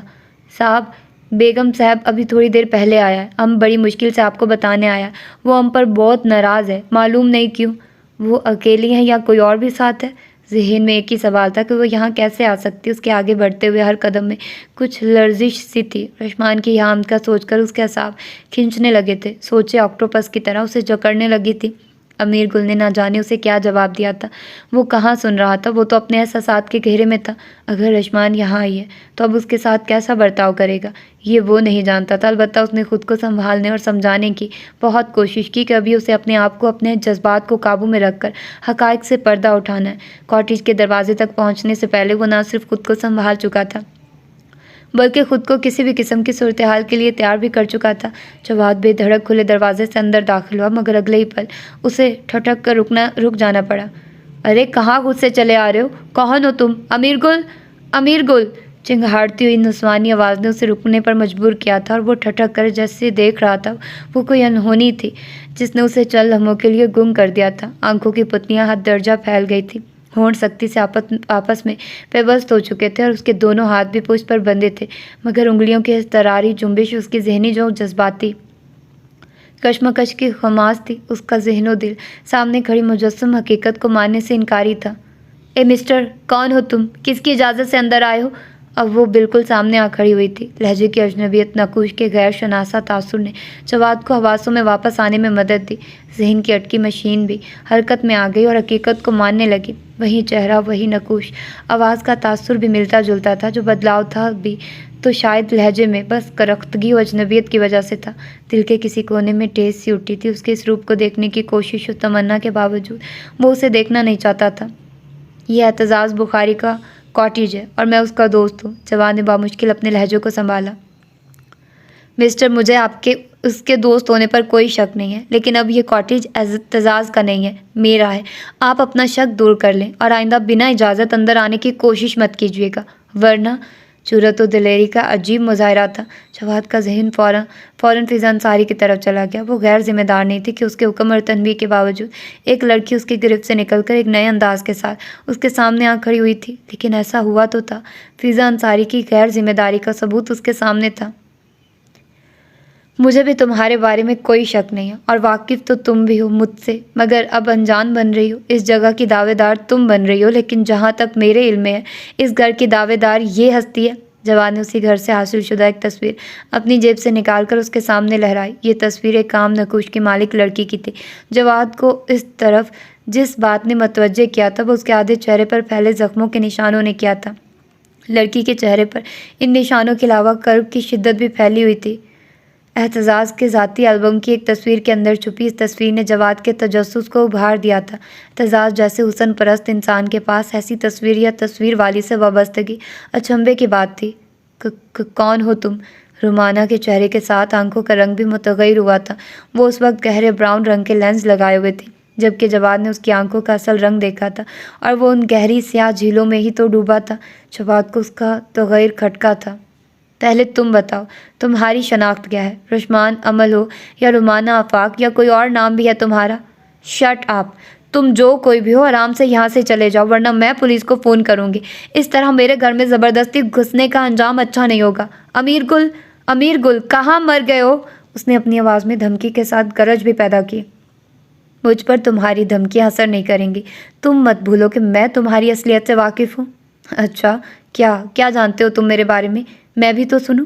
اگلے ہی پل وہ نہ صرف خود کو سنبھال چکی تھی بلکہ تمسخرانہ انداز سے اس سے پوچھ رہی تھی. جواد کا چہرہ اس کے پراعتماد انداز پر سرخ ہو گیا. اپنی اسی کیفیت میں وہ چند قدم بڑھا کر اس کے مقابل آ کھڑا ہوا اور پھر اس کے بازو کو اپنے ہاتھ کے شکنجے میں جکڑ کر اسے اپنا آپ یاد دلانے کی کوشش کی تھی. لیکن اس کی کوشش کے جواب میں ایک زوردار تھپڑ جواد کے رخسار کے ساتھ اس کے وجود میں بھی آگ لگا گیا. وہ بھول گیا تھا کہ وہ اس کی قید میں اسیری نہیں کاٹ رہی بلکہ اس کے اختیار کی تمام حدود پار کر کے اپنی خود اعتمادی اور حسن کے غرور کے ساتھ آزادی و بے باکی سے کھڑی ہے. امیر گل. اس بار امیر گل مجبوراً سامنے آیا تھا. اس آدمی کو دھکے دے کر باہر نکالو. تم نے کس کی اجازت سے اسے اندر گھسنے دیا تھا؟ یاد رکھو آئندہ تم نے ایسی کوئی حرکت کی تو میں تمہیں معاف نہیں کروں گی. نکالو اسے باہر. وہ امیر گل پر برس رہی تھی جبکہ امیر گل متغیر سا کبھی جواد کو دیکھ رہا تھا اور کبھی اپنی مالکن کو. وہ کشمکش میں تھا کہ کس کے حکم کی تعمیل کرے. میں یہاں سے جاؤں گا، ضرور جاؤں گا، لیکن تمہیں اپنے ساتھ لے کر. What are you mad? تم ہو کون مجھ پر اس طرح حق جتانے والے؟ جواد نے خود کو قابو میں رکھنے کے لیے بہت ضبط سے کام لیا تھا ورنہ اس کی ایسی جرت پر اسے رکید کر رکھ دیتا. ابھی وہ اس کے سارے رنگ دیکھنا چاہتا تھا. وہ دیکھنا چاہتا تھا کہ وہ کس حد تک جا سکتی ہے. رشمان، تم جتنے بھی نقاب بدل لو مگر اصلیت تمہیں آخر بتانا پڑے گی ورنہ میں تمہاری ماں سمیت تمہارے سبھی چاہنے والوں کو بھی اریسٹ کروا دوں گا. جواد کی بات کے جواب میں اس کا بلند کہکا فضا میں ارتعاش پھیلا گیا. مسٹر، شاید نہیں، یقیناً تمہیں کوئی شدید غلط فہمی یہاں تک لے آئی ہے. نہ تو میرا نام رشمان ہے اور نہ ہی میری کوئی ماں اس دنیا میں موجود ہے. پھر بھی اگر تمہیں میری ماں سے کوئی دشمنی نبھانی ہے تو اگلے جہان جاؤ اور اسے اریسٹ کر لو. ایک اور بے ہنگم سا کہکا اس کے حلق سے ابلا تھا. جواد خود کو نارمل رکھنے میں دقت محسوس کر رہا تھا. اس کے بے باک کہکوں اور آواز کے بدلے تاثر نے اسے چونکا دیا تھا. ایسی دلیری وہ کسی برتے پر ہی دکھا رہی تھی. اس کے پیچھے ضرور کوئی تھا. وہ جس طرح اس کی قید سے نکل کر یہاں تک آ گئی تھی اس سے اس کی پہنچ کا اندازہ اچھی طرح لگایا جا سکتا تھا. جواد نے اپنے ذہن کو ٹھنڈا رکھتے ہوئے اس بار ID کارڈ جیب سے نکال کر اس کے سامنے کیا. اس نے کارڈ پر نظر ڈال کر مزید چھوٹا سا کہکا لگایا اور پھر اطمینان سے بیٹھ کر بولی، تو یہ دھون سی یہ دیدہ دلیری اپنے عہدے کی وجہ سے دکھائی جا رہی تھی. خیر بیٹھیے. یہاں کس سلسلے میں آنا ہوا؟ سلسلہ تو تم اچھی طرح جانتی ہو. میں اعتزاز کے قتل کی انویسٹیگیشن پرسنلی کر رہا ہوں اور میں آخری بار تم سے پوچھ رہا ہوں کہ تمہارا اعتزاز کے ساتھ کیا تعلق تھا؟ تم اسے کب سے جانتی ہو اور اس کے گھر میں کیا کر رہی ہو؟ جواد نے بامشکل خود کو اس کے سامنے بیٹھنے پر آمادہ کرتے ہوئے خاصے ضبط سے اس سے پوچھا تھا ورنہ دل تو چاہ رہا تھا کہ اس کی اس شاندار اداکاری پر ایک پل سے پہلے اسے ختم کر ڈالے. ایک مرد اور ایک عورت کے درمیان کسی تعلق کے بندھنے کے لیے ایک پل ہی کافی ہوتا ہے. ایک پل کی شناسائی پر ایک عمر لوٹائی ہے. اس کے لبوں پر قاتل مسکراہٹ بکھر گئی. جواد مٹھیاں بھینچ کر اٹھ کھڑا ہوا. مجھے سیدھی طرح جواب دو ورنہ کیا؟ آفیسر، ایک تو تم بلا جواز میرے گھر میں گھس آئے ہو اور مجھے دھمکا کر پریشان کر رہے ہو. آخر تم چاہتے کیا ہو؟ جانتے ہو تمہارے اس طرح کے رویے کا انجام بہت برا ہوگا. وہ اس سے نہ تو خائف تھی اور نہ ہی اس کے روب میں آ رہی تھی. جواد کو اندازہ ہو رہا تھا کہ اس کی جڑیں بہت مضبوط ہیں. وہ اپنا مکمل انتظام کر کے ہی اس کے مقابل آئی تھی. اسے رہ کر فضا انصاری پر غصہ آ رہا تھا. برے انجام کی پرواہ نہیں ہونی چاہیے. یہ گھر جہاں تم کھڑی ہو یہ اعتزاز نے کبھی تمہارے نام نہیں کیا تھا. میری معلومات کے مطابق یہ عورت ہی اس گھر کی مالک ہے اور میں تصدیق بھی کر چکا ہوں. جواد نے پھر سے بدصورت چہرے والی تصویر اس کے سامنے لہرائی تو وہ جیسے چیخ اٹھی. جھوٹ ہے یہ میرا گھر ہے. اعتزاز بخاری نے مجھ سے شادی کی تھی. میرے پاس سارے ثبوت ہیں. وہ تیزی سے الماری کی طرف بڑھی. جواد اس کی ہر حرکت پر نظر رکھے ہوا تھا اور بالکل چوکنا کھڑا تھا. اس نے کسی بھی قسم کی حماقت کیے بغیر کاغذات اسے لا کر تھمائے. جواد نے اس کے ہاتھوں کی لرزش واضح طور پر محسوس کی تھی. اس کے ہاتھ دیکھ کر ذہن میں کچھ کھٹک ہوئی تھی لیکن اس وقت ہر سوچ جھٹک کر رومانہ یا رشمان کی اصلیت کا پردہ چاک کرنے کی کوشش میں تھا. یہ کاغذات فوٹو اسٹیٹ نہیں تھے لیکن جواد کو اب بھی اس کے اصلی ہونے پر شبہ تھا. اس نے جانچتی نظروں سے دیکھتے ہوئے ہنکارا بھرا. تو اعتزاز نے تم سے شادی کر لی تھی. اگر ایسا تھا تو تم اس کے قتل کے بعد اس کے گھر کیوں نہیں گئی؟ اپنا آپ ظاہر کیوں نہیں کیا؟ اپنے شوہر کے قاتلوں کو پکڑوانے کے لیے تم نے کوئی قدم کیوں نہیں اٹھایا؟ یہ خاموشی تمہارے جرم کا اعلان کرتی ہے۔ اعتزاز تب ہمارے رشتے کو کسی پر ظاہر نہیں کرنا چاہتا تھا۔ میں اس کی ہر خواہش کی پابند تھی اور ابھی تک پابند ہوں۔ اس کے چلے جانے کے بعد میں کس کس کو بتاتی کہ میرا اس سے کیا رشتہ تھا؟ کون یقین کرتا؟ وہ سنجیدہ ہی نہیں، آپ دیدہ بھی ہو گئی تھی۔ جوان نے اس بار اسے عجیب نظروں اور تمسخرانہ ہنسی کے ساتھ دیکھا۔ عورت کے اس روپ سے اس کا واسطہ ہی کب پڑا تھا جو پل پل رنگ بدلتی ہے۔ تم اب آنسو بہاؤ یا بین کرو، یقین تو اب بھی کوئی نہیں کرے گا۔ رومانہ آفاق، تمہاری اصلیت ظاہر ہو چکی ہے۔ یہ کاغذات جعلی ہیں۔ تمہارا اعتزاز سے رشتہ جھوٹا تھا، اس سے ہر تعلق فریب تھا۔ اگر تم نے اپنے جرموں کا اعتراف ابھی بھی نہیں کیا تو میں تمہیں سیدھا پھانسی کے تختے پر پہنچا دوں گا۔ اب بھی بتا دو کہ تم نے اعتزاز کا قتل کس کے کہنے پر اور کیوں کیا تھا۔ ہمارے ساتھ تعاون کرو گی تو سزا میں ترمیم ہو جائے گی، ورنہ شٹ اپ، یہ الزام ہے، میں نے کوئی جرم نہیں کیا۔ وہ آگ بگولا ہو کر چیخی۔ ابھی چیخ لو، پھر تمہیں بولنے کا موقع بھی نہیں ملے گا۔ میں یہ کاغذات لے کر جا رہا ہوں۔ اب تم اس گھر سے باہر نہیں جا سکتی۔ گھر سے باہر پہرا ہے۔ اگر تم نے کسی قسم کی ہوشیاری دکھانے کی کوشش کی تو وہیں کسی سپاہی کی گولی کا نشانہ بن جاؤ گی۔ جواد کے سنگین لہجے نے اس کے چہرے کی سرخی کو سفیدی میں بدل دیا تھا۔ آخر تم چاہتے کیا ہو؟ اس کے لہجے میں شکستگی تھی۔ تمہارا یہ اعتراف کہ اعتزاز کے قاتلوں کے ساتھ تم بھی تھی، یہ جھوٹ ہے۔ میں نے کچھ نہیں کیا۔ مان جاؤ گی، تم بھی مان جاؤ گی۔ میر سجاول تو مان ہی گیا ہے کہ… جواد نے رک کر اس کے تاثرات بھانپے۔ وہ حیرت بھری آنکھوں سے اسے دیکھ اور سن رہی تھی۔ جواد نے ایک تکا لگایا تھا جو ٹھیک نشانے پر بیٹھا تھا۔ وہ ایک دم ہی کرسی پر بیٹھ گئی تھی۔ جواد اسے اسی حالت میں چھوڑ کر باہر نکل گیا۔ ابھی اس کے لیے خود کو سنبھالنا مشکل ہو رہا تھا، اس لیے وہ سیدھا ریسٹ ہاؤس میں آ کر ہاتھوں میں سر تھام کر بیٹھ گیا۔ اگر اس کیس میں اس کی ذات ملوث نہ ہوتی تو شاید وہ اس قدر بے سکون اور مضطرب نہ ہوتا۔ بار بار اپنے جذبات کو قابو کرنا بہت مشکل ہو رہا تھا، لیکن اسے اس مشکل سے نکلنا اور سرخرو ہونا تھا۔ اپنی زندگی کا یہ تماشا اس کے لیے رنج و الم بڑھا رہا تھا۔ رشمان کا یہ فریب اس کی برداشت سے باہر تھا۔ اعصابی تناؤ ذہن کو بھی مفلوج کر رہا تھا۔ ریسٹ ہاؤس میں بیٹھ کر چائے پینے کے دوران بھی بجائے تسکین کے بے اطمینانی سی اس کی رگوں پہ میں اتر رہی تھی۔ فضا انصاری سے اس کی صبح ہی بات ہوئی تھی اور اس نے رشمان کی سیریس کنڈیشن کا بتا کر اسے ہسپتال منتقل کرنے کی اجازت مانگی تھی، مگر جواد نے یہ کہہ کر اسے مرنے دو فون بند کر دیا تھا، اور اب وہ اس سے مل کر اسے باتیں کر کے اس کا نیا روپ دیکھ کر آ رہا تھا۔ اعصاب تو چٹکنے ہی تھے، روح میں اضطراب تو پھیلنا ہی تھا۔ فضا انصاری کے لیے اس کے دل میں غصہ ہی غصہ بھر گیا تھا۔ وہ اسے باز پرس کرنے کے لیے اپنے موبائل کی طرف متوجہ ہوا۔ فضا انصاری کے کئی پیغامات تھے۔ جواد نے اس کی مجبوری کا رونا سننے کے لیے اور کچھ اپنی بھڑاس نکالنے کے لیے خود ہی فضا انصاری کو فون کیا۔ تھینکس گاڈ سر، شکر ہے کہ آپ نے فون کر لیا۔ میں کب سے ٹرائی کر رہی تھی سر، میں آپ کی حکم عدولی کی سزاوار ہوں، مگر میں اس لڑکی رشمان کو… فون پر رابطہ ہوتے ہی فضا انصاری جلدی جلدی بولنے لگی۔ جواد کے دل کی دھڑکن مزید تیز ہو گئی، کن پٹیاں سلگنے لگی تھی، لیکن فون پر وہ اپنے غصے کا بھرپور اظہار نہیں کر سکتا تھا۔ پھر بھی اس کے لہجے میں غصے کی آمیزش تھی، باوجود ضبط کے۔ کس کی اپروچ تھی اس کام کے لیے؟ آپ کو کتنا معاوضہ ملا ہے مس انصاری؟ سر، آپ کیا کہہ رہے ہیں؟ اس کی آواز میں حیرت و استعجاب کے علاوہ کچھ دکھ بھی تھا۔ آپ کے پاس سے وہ اتنی آسانی سے خود تو نہیں نکل سکتی تھی، جواد نے غصے سے چیختے ہوئے لہجے میں کہا تو اس بار برملا اپنی حیرت و دکھ کا اظہار کرنے لگی۔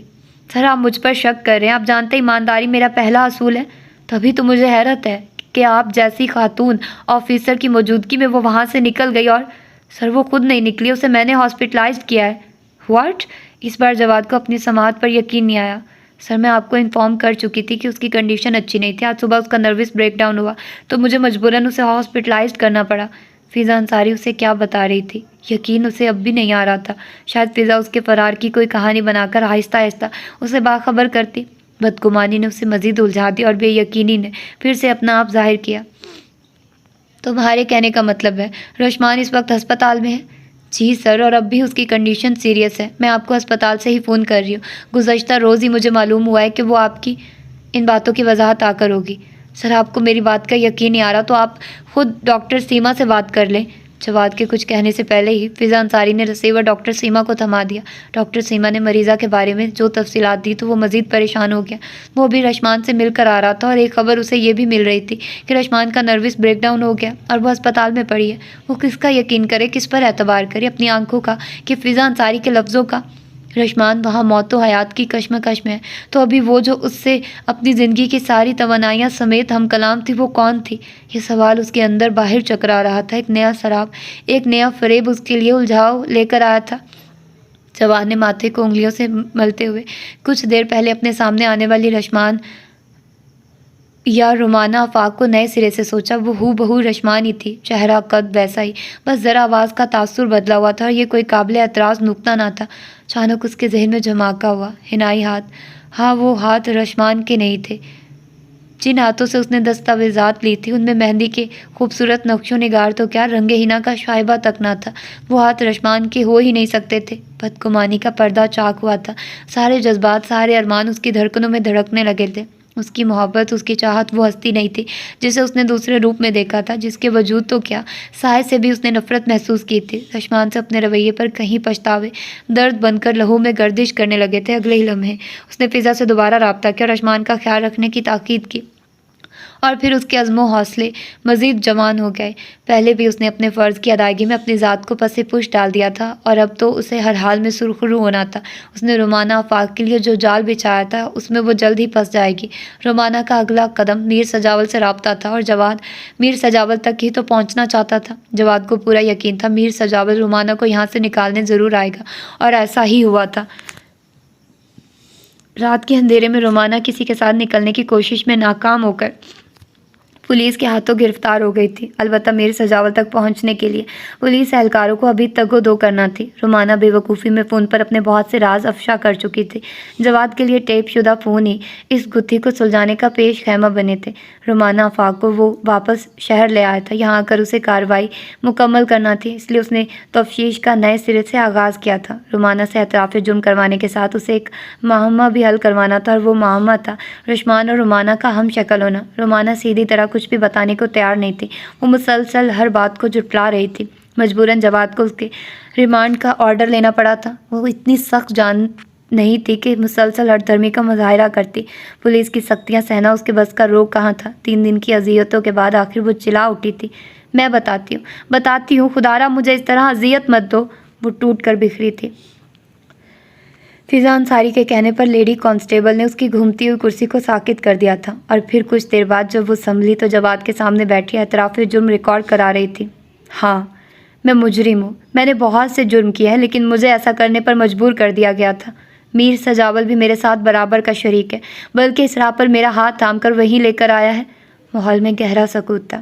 صرف رومانہ آفاق کی سانسوں اور بولنے کی آواز سکوت میں انتشار پھیلا رہی تھی۔ جواد بظاہر بہت صبر و ضبط سے بیٹھا اسے سننے کے لیے متوجہ تھا، لیکن اس کے اندر بہت بے چینی اور اضطراب پھیلا ہوا تھا۔ میز پر ٹیپ ریکارڈر آن تھا، مووی کیمرہ بھی رومانہ کو فوکس کیے ہوئے تھا۔ وہ کشمکش میں بول رہی تھی، یہ جو میرا خوبصورت چہرہ آپ دیکھ رہے ہیں دراصل میرا نہیں ہے، یہ ایک پردہ ہے، ایک نقاب ہے۔ میری بدنمائی پر ایک سراب ہے، فریب ہے۔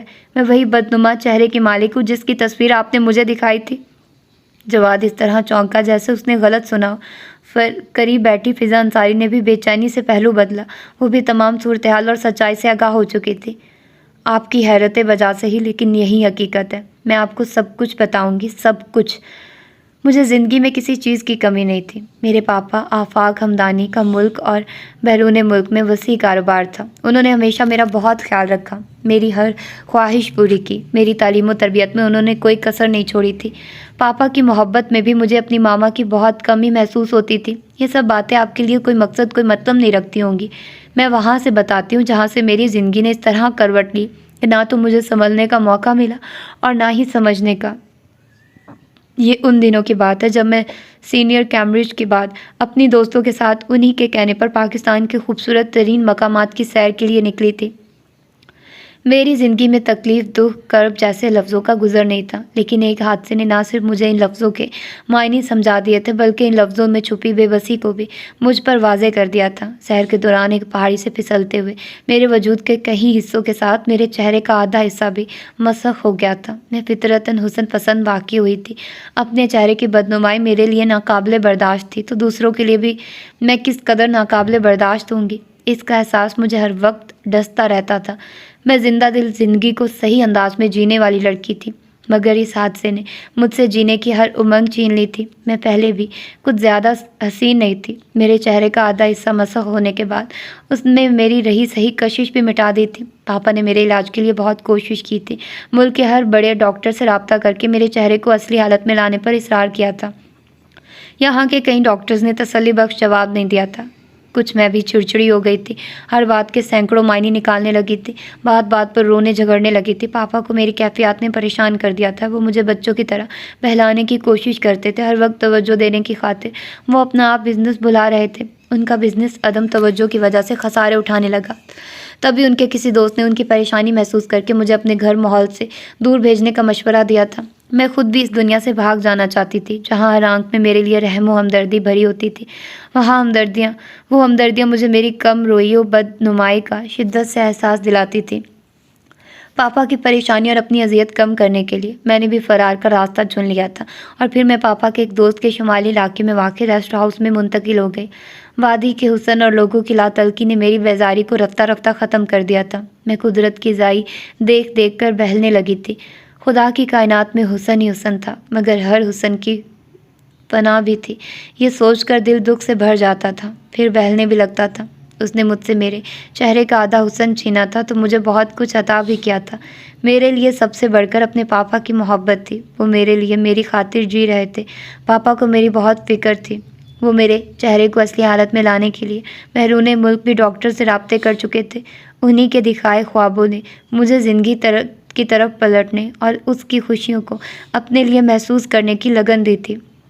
مجھ میں جینے کی لگن اس وقت زیادہ بڑھی جب میں نے اعتزاز بخاری کو پہلی بار اس وادی میں دیکھا۔ اس کی مردانہ وجاہت اور دلکش سراپے نے مجھے پہلی نظر میں ہی مسحور کر دیا تھا۔ کوئی کشش تھی جو مجھے اس کی جانب کھینچے لے جا رہی تھی۔ میرے دل میں اس کے قریب جانے کی خواہش دن بدن بڑھتی جا رہی تھی، لیکن مجھے میری بدنمائی اس کے سامنے جانے سے روک بھی دیتی تھی۔ میں اپنی زندگی سے پھر سے بیزار ہو گئی تھی۔ پاپا ایک بار پھر میری وجہ سے پریشان ہو گئے تھے۔ میری دل جوئی کی خاطر انہوں نے میرے ساتھ وقت گزارنا شروع کر دیا تھا۔ تبھی وہ میرے اضطراب، میری جنون سے واقف ہو گئے تھے۔ میرے علاج کے لیے انہوں نے اس بار سنجیدگی سے غور کرنے کے بعد بیرون ملک کہیں ایک ڈاکٹر سے رابطے کیے تھے۔ پاپا مجھے پھر سے جینے کی طرف راغب کرتے رہتے تھے، لیکن میرے دل میں ایک خیال، ایک تمنا، ایک جنون سا بسا رہتا کہ زندگی ہو تو صرف اعتزاز بخاری کے ساتھ، اس کی آنکھوں میں اپنے لیے محبت کی لو جلتے دیکھتے ہوئے گزرے ورنہ زندگی نہ ہو۔ میری نا امیدی انتہا پر تھی۔ تبھی اعتزاز بخاری کے ایک قریبی دوست میر سجاول سے سرِ راہ میری ملاقات ہو گئی۔ نہ جانے کیسے میر سجاول کو میری تمنا، میرے جنون کا ادراک ہوا تھا۔ وہ نہ جانے میری طرف کیسے مائل ہوا تھا، میں نہیں جانتی تھی۔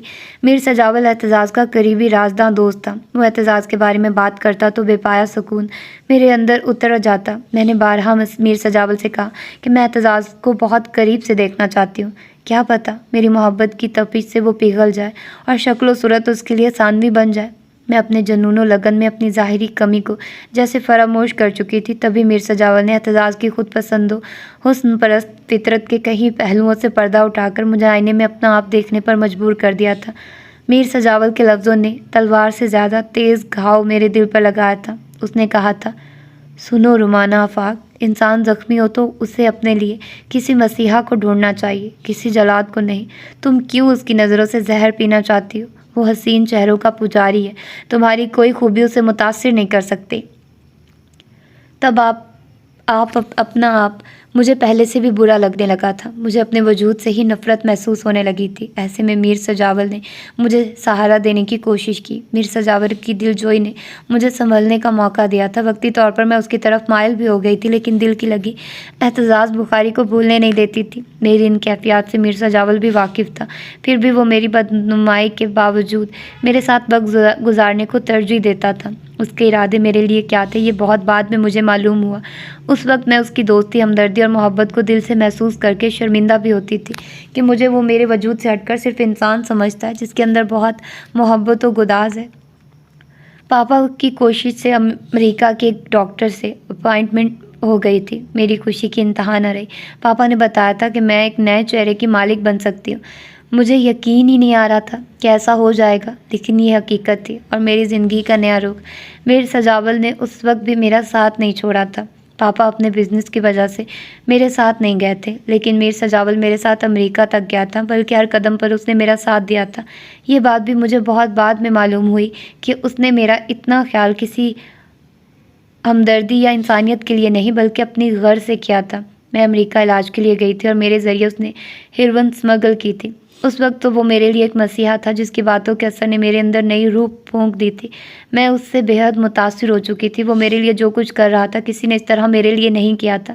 وہاں پہنچ کر مجھے علم ہوا تھا کہ اپنے نئے چہرے کے لیے اپنی پسند کا انتخاب اگر میں کرنا چاہوں تو اس کا مجھے اختیار ہے، ورنہ ڈاکٹر میرے پہلے چہرے کو بھی بہتر حالت میں بنانے کو تیار تھا۔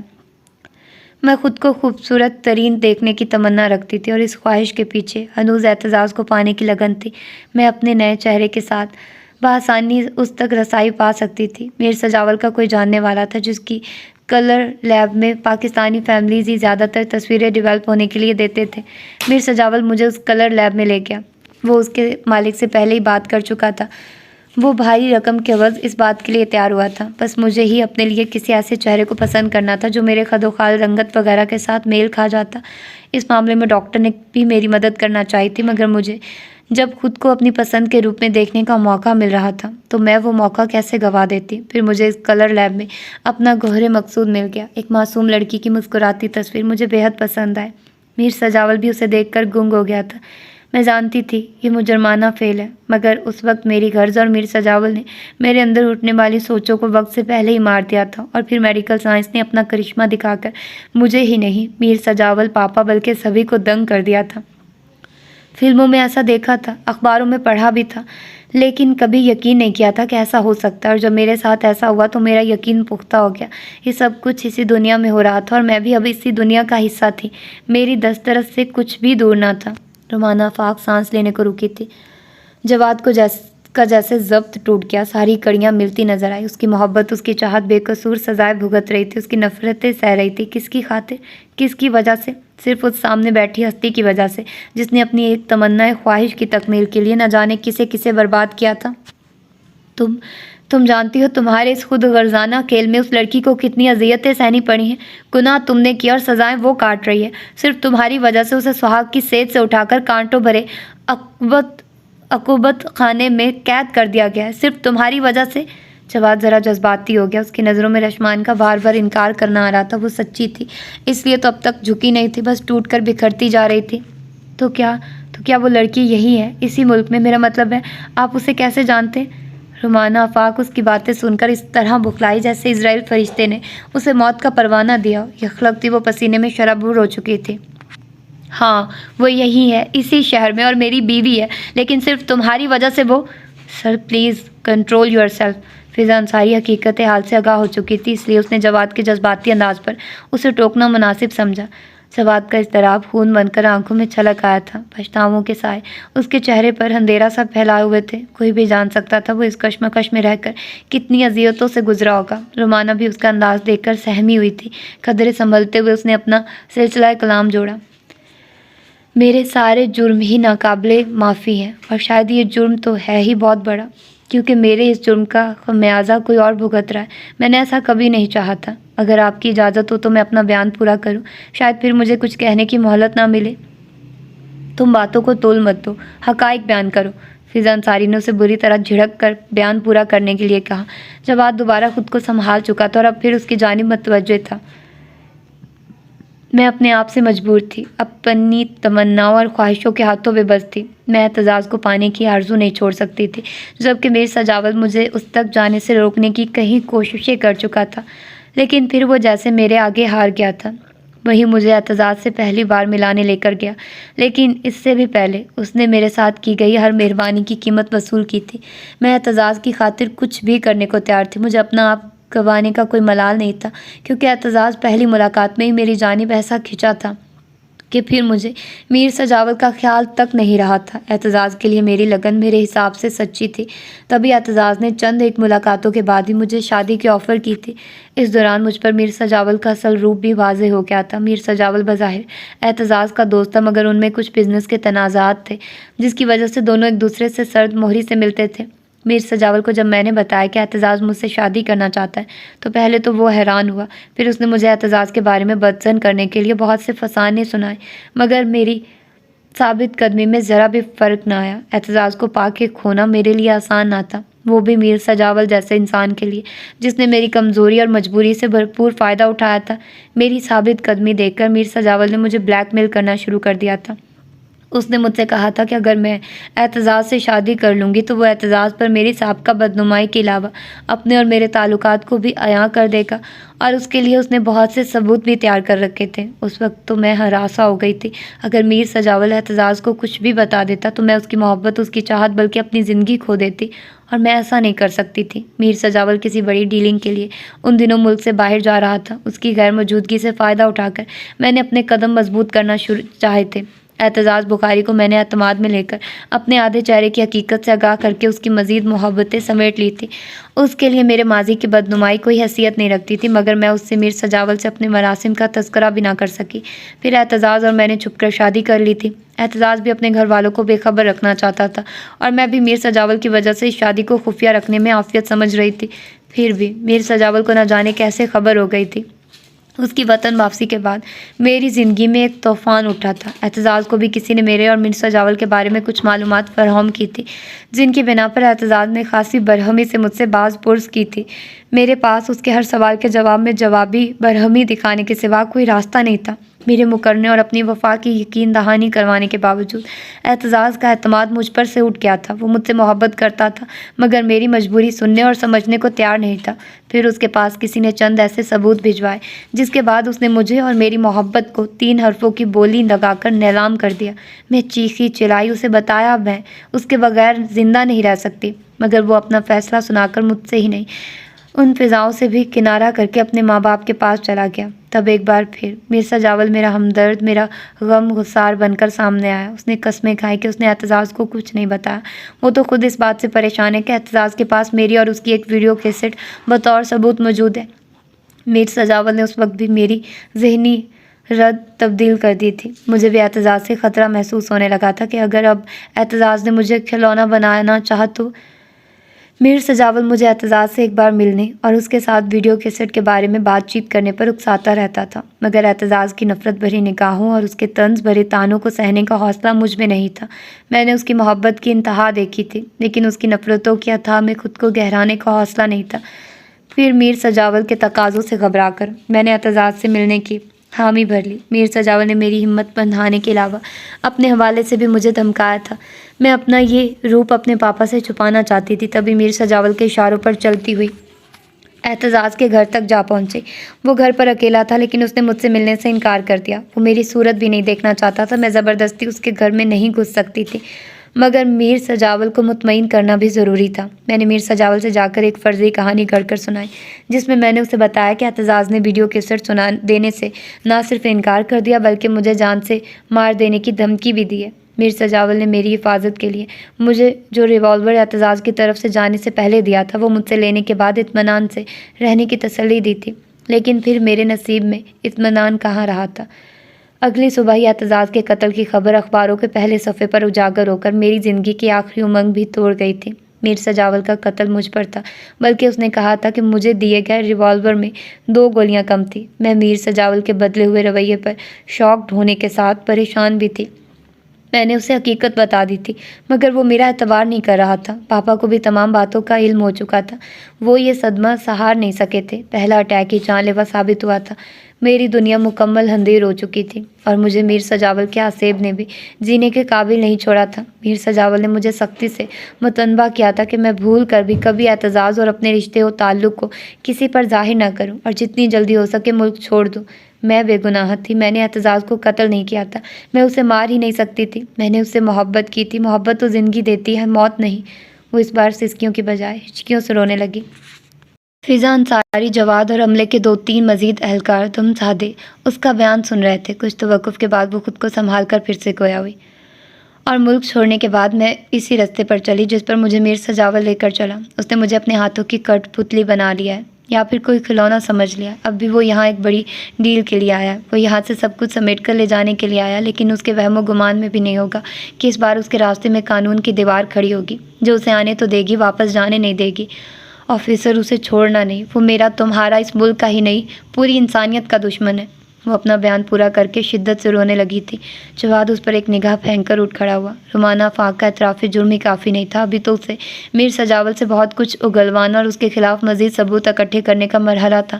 وہ جانتا تھا وہ اکیلا نہیں تھا، اس کے پیچھے بہت سے ہاتھ اسے سنبھالنے کے لیے بڑھنے والے تھے، اور ان ہاتھوں کی پہنچ سے پہلے ہی اسے میر سجاول کو انجام تک پہنچانا تھا۔ رشمان کے لیے اس کے مردہ جذبات پھر سے جی اٹھے تھے، اس کے خزاں ہوتے ارمان نوید بہار سے مہکنے لگے تھے۔ رشمان کے ساتھ اپنے رویے کا اس سے ملال ضرور تھا، مگر اسے اس بات کی تسلی تھی کہ اس نے جو کچھ کیا تھا اپنے فرض سے مجبور ہو کر، حقائق کو سامنے رکھ کر، شواہد کی روشنی میں کیا تھا۔ اس کی جگہ کوئی بھی ہوتا ایسا ہی کرتا، مگر اس تسلی کے باوجود وہ رشمان کا سامنا کرنے کی ہمت خود میں نہیں پا رہا تھا۔ ہسپتال کے کمرے میں بیڈ پر پڑے بے ہوش لاغر وجود کو دور سے دیکھنے کے بعد وہ پلٹنے لگا تو اس کے ساتھ آئی فضا انصاری نے حیرت سے استفسار کیا، سر، آپ ابھی بھی رشمان سے نہیں ملیں گے؟ نہیں، میں اسے ابھی فیس نہیں کر سکتا۔ پلیز مس انصاری، آپ اس کا خیال رکھنا، بلکہ اس کی برین واشنگ بھی کرنا۔ ایکچولی ابھی میر سجاول کا ریمانڈ لینا ہے، اس سے پہلے میں رشمان کو بہتر حالت میں دیکھنا چاہتا ہوں، وہ ریکور ہو جائے تو۔ جواد کی دلی کیفیات اس کے بے ربط لہجے میں عیاں تھیں۔ کیا رشمان سے آپ کی شادی کے بارے میں آپ کے گھر والے نہیں جانتے؟ فضا انصاری نے اپنی الجھن مٹانا چاہی۔ جانتے ہیں، سبھی جانتے ہیں، ہماری ارینج میرج ہوئی ہے، لیکن گھر والے اس صورتحال سے واقف نہیں ہیں۔ وہ سمجھتے ہیں کہ رما میرے ساتھ دوسرے شہر میں ہنی مون پر ہے۔ مس انصاری، آپ کو اب بھی کیئرفل رہنا ہے۔ میں اور میری فیملی رما کے حوالے سے کوئی بھی میڈیا افیئر برداشت نہیں کر سکتے، بلکہ ابھی میری فیملی کے کسی ممبر کو رما کی ایسی کنڈیشن کا علم نہیں ہونا چاہیے۔ میں پہلے اس سلسلے میں رما سے بات کروں گا، پھر ہی گھر والوں کو فیس کر سکوں گا۔ اس سے پہلے پلیز۔ وہ اسپتال کی حدود سے باہر اپنی گاڑی کے قریب چند ثانیے رک کر فضا انصاری سے درخواست کر رہا تھا۔ فضا انصاری نے مؤدبانہ سر ہلانے کے بعد اسے تسلی بھی دی۔ ڈونٹ وری سر، رشمان بھی ضرور آپ کی مجبوری سمجھ آئے گی، میں اسے سمجھاؤں گی۔ ہمیں جو سامنے واضح نظر آتا ہے ہم اسے ہی تو سچ سمجھتے ہیں۔ فضا انصاری کی بات سے جواد کے بوجھل دل کا ذرا سا بوجھ کم ہوا تھا۔ پھر جواد نے دن رات ایک کر کے میر سجاول کے خلاف تمام ثبوت و شواہد اکٹھے کر کے اسے اعتراف جرم بھی کروایا تھا۔ وہ ایک جرائم پیشہ تنظیم کا رکن تھا، اس کا سرغنہ کون تھا؟ یہ بہت طویل عمل تھا۔ جواد کے لیے تو اتنا ہی کافی تھا کہ اعتزاز کے قاتل کو اس نے پکڑ لیا تھا، اس کے باقی جرائم بھی ثابت ہو چکے تھے، اور اب عدالت کا کام تھا انہیں سزا دینا۔ جواد کو شبیر بخاری کی مکمل سپورٹ حاصل تھی، اور انہوں نے بھی یاد دہانی کروائی تھی کہ ان مجرموں کے ساتھ کسی قسم کی نہ تو رعایت کی جائے گی اور نہ ہی کسی کو اس کا موقع دیا جائے گا۔ کیس کورٹ میں داخل کرانے کے بعد وہ رشمان کے پاس آیا تھا۔ رشمان کی حالت کچھ سنبھل گئی تھی، البتہ وہ زرد و لاغر سی اسی طرح تھی۔ جواد ایک نظر میں تو اسے پہچان ہی نہیں سکا تھا، اس کے حسن کی ساری گلابیاں زردیوں میں بدلی ہوئی تھی۔ فضا انصاری اسے تمام حقیقت سے آگاہ کر چکی تھی، پھر بھی اس کے اندر بہت ملال تھا۔ جواد نے اس پر شک ہی نہیں کیا تھا، اس کے کردار پر کیچڑ بھی اچھالا تھا۔ اب اسے اپنے سامنے دیکھ کر وہ ملال، وہ کرب آنسو بن کر آنکھوں سے بہنے لگے تھے۔ نرس جواد کو دیکھتے ہی اس کے کمرے سے نکل گئی تو جواد اس کے سامنے جا کھڑا ہوا۔ رشمان نے نیچے منہ کر کے اپنے آنسو چھپانے کی کوشش کی۔ ڈاکٹر کہہ رہی ہے اب تم ٹھیک ہو، گھر جا سکتی ہو، چلیں گھر؟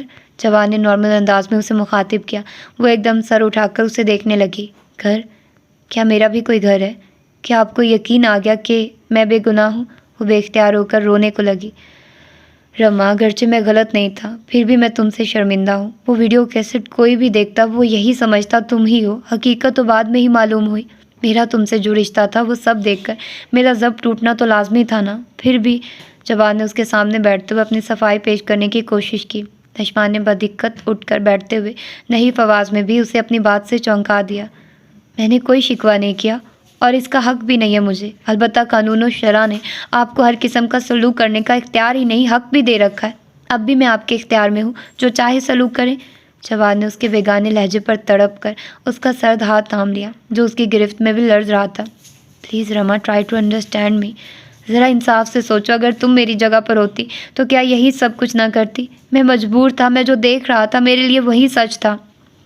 اور گھر والوں نے، انہوں نے میرے بارے میں کیا سوچا ہوگا؟ میں بری تھی، غلط تھی، میرا کردار خراب تھا، اور میری ماما، وہ کیا زندہ رہی ہوں گی؟ وہ بچوں کی طرح بلک بلک کر رونے لگی، ساتھ ہی کچھ بول بھی رہی تھی۔ جواد کے لیے اسے سنبھالنا مشکل ہو رہا تھا۔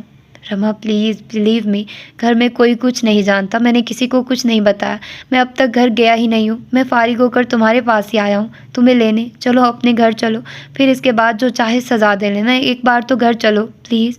رشمان کو اپنی سماعت پر یقین نہیں آ رہا تھا، لیکن جواد کے لہجے میں جو سچ تھا وہ یقین کرنے پر مجبور کر رہا تھا۔ ویسے بھی اسے گھر تو جانا ہی تھا، تبھی اسے معلوم ہوتا کہ اس کا مقام کیا ہے اور منزل کہاں ہے۔ ڈاکٹر تو پہلے ہی اسے ڈسچارج کر چکی تھی، سامان اس کے پاس کچھ نہیں تھا۔ وہ اپنی چادر اوڑھ کر شکستہ چال اور لرزتے قدموں کا سہارا لے کر اس کے ساتھ چلنے کی کوشش کرنے لگے۔ گھر کی طرف سفر کرتے ہوئے ہر چہرہ، ہر بات ذہن میں اجاگر ہو کر اسے تڑپانے لگی تھی۔ جوان نے اسے روتے دیکھ کر لب بھینچ کر اس کی جانب ٹیشو پیپر کی موٹی سی تہہ بڑھائی۔ رما پلیز چپ ہو جاؤ، تمہارے آنسو میرے لیے کسی اذیت سے کم نہیں ہیں، میں کہہ رہا ہوں نا، میں خود گھر والوں کے سامنے اپنے ہر جرم، ہر غلطی کا نہ صرف اعتراف کروں گا بلکہ میں اپنے لیے سزا بھی تجویز کر لی ہے۔ تمہیں اذیت دینے کے بعد مجھے بھی سکون سے رہنے کا حق نہیں ہے، اور تمہاری تو حالت ہی میرے برتاؤ کی ترجمان ہے، کسی کو بتانے کی بھی ضرورت نہیں ہوگی۔ جواد کی سنجیدگی پر اس نے آنسو صاف کرتے ہوئے اس کی طرف رخ موڑ کر دیکھا۔ وہ دل جوئی کرنے میں بھی بالکل اناڑی تھا۔ اس کی باتوں سے، رویے سے کسی کو زخم لگے یا راحت ملے، وہ اس بات کا اندازہ کب کرتا تھا؟ رشمان نے رخ پھیر کر سامنے دیکھا۔ اس کے ہونٹ جیسے سل گئے تھے، کچھ کہنے کی چاہ لبوں کے اندر ہی گھٹ گئی تھی۔ ایک خوف سا ابھی تک اس کے حواسوں پر طاری تھا۔ ابھی تک اسے لگتا تھا کہ وہ کسی خواب کے گمان میں ہے، آنکھ کھلے گی تو سب ٹھیک ہوگا یا پھر وہ کرچی کرچی ہو کر بکھر جائے گی۔ اس کے خیالات بالکل الجھے ہوئے تھے، اس کی سمجھ میں نہیں آ رہا تھا کہ وہ کیا کرے، کس طرح اپنے احساسات و جذبات کو قابو میں رکھے، کیسے ہر زبان کے سوال کو انسنا کرے، کیسے ہر آنکھ کی بات سے نظر چرائے۔ جواد کی گاڑی گھر کے پورچ میں رکی ہوئی تھی اور وہ اسے اترنے کے لیے کہہ رہا تھا۔ گاڑی سے اتر کر وہ راہداری تک پہنچے تھے کہ ان کی آمد کا شور بلند ہوا تھا۔ سبھی بے اختیار ہو کر باہر دوڑے چلے آ رہے تھے۔ خوشی اور گرم جوشی آوازوں سے صاف آیاں تھی، اور پھر سبھی آوازیں ایک دم تھم سی گئی۔ وہ جو سامنے دیکھ رہے تھے، اس منظر نے انہیں گم کر دیا تھا۔ لمحے بھر کو لگا تھا کسی نے جادو کی چھڑی گھما کر انہیں ساکت کر دیا۔ بھابھی سمور سب سے پہلے حیرت سے چونکی۔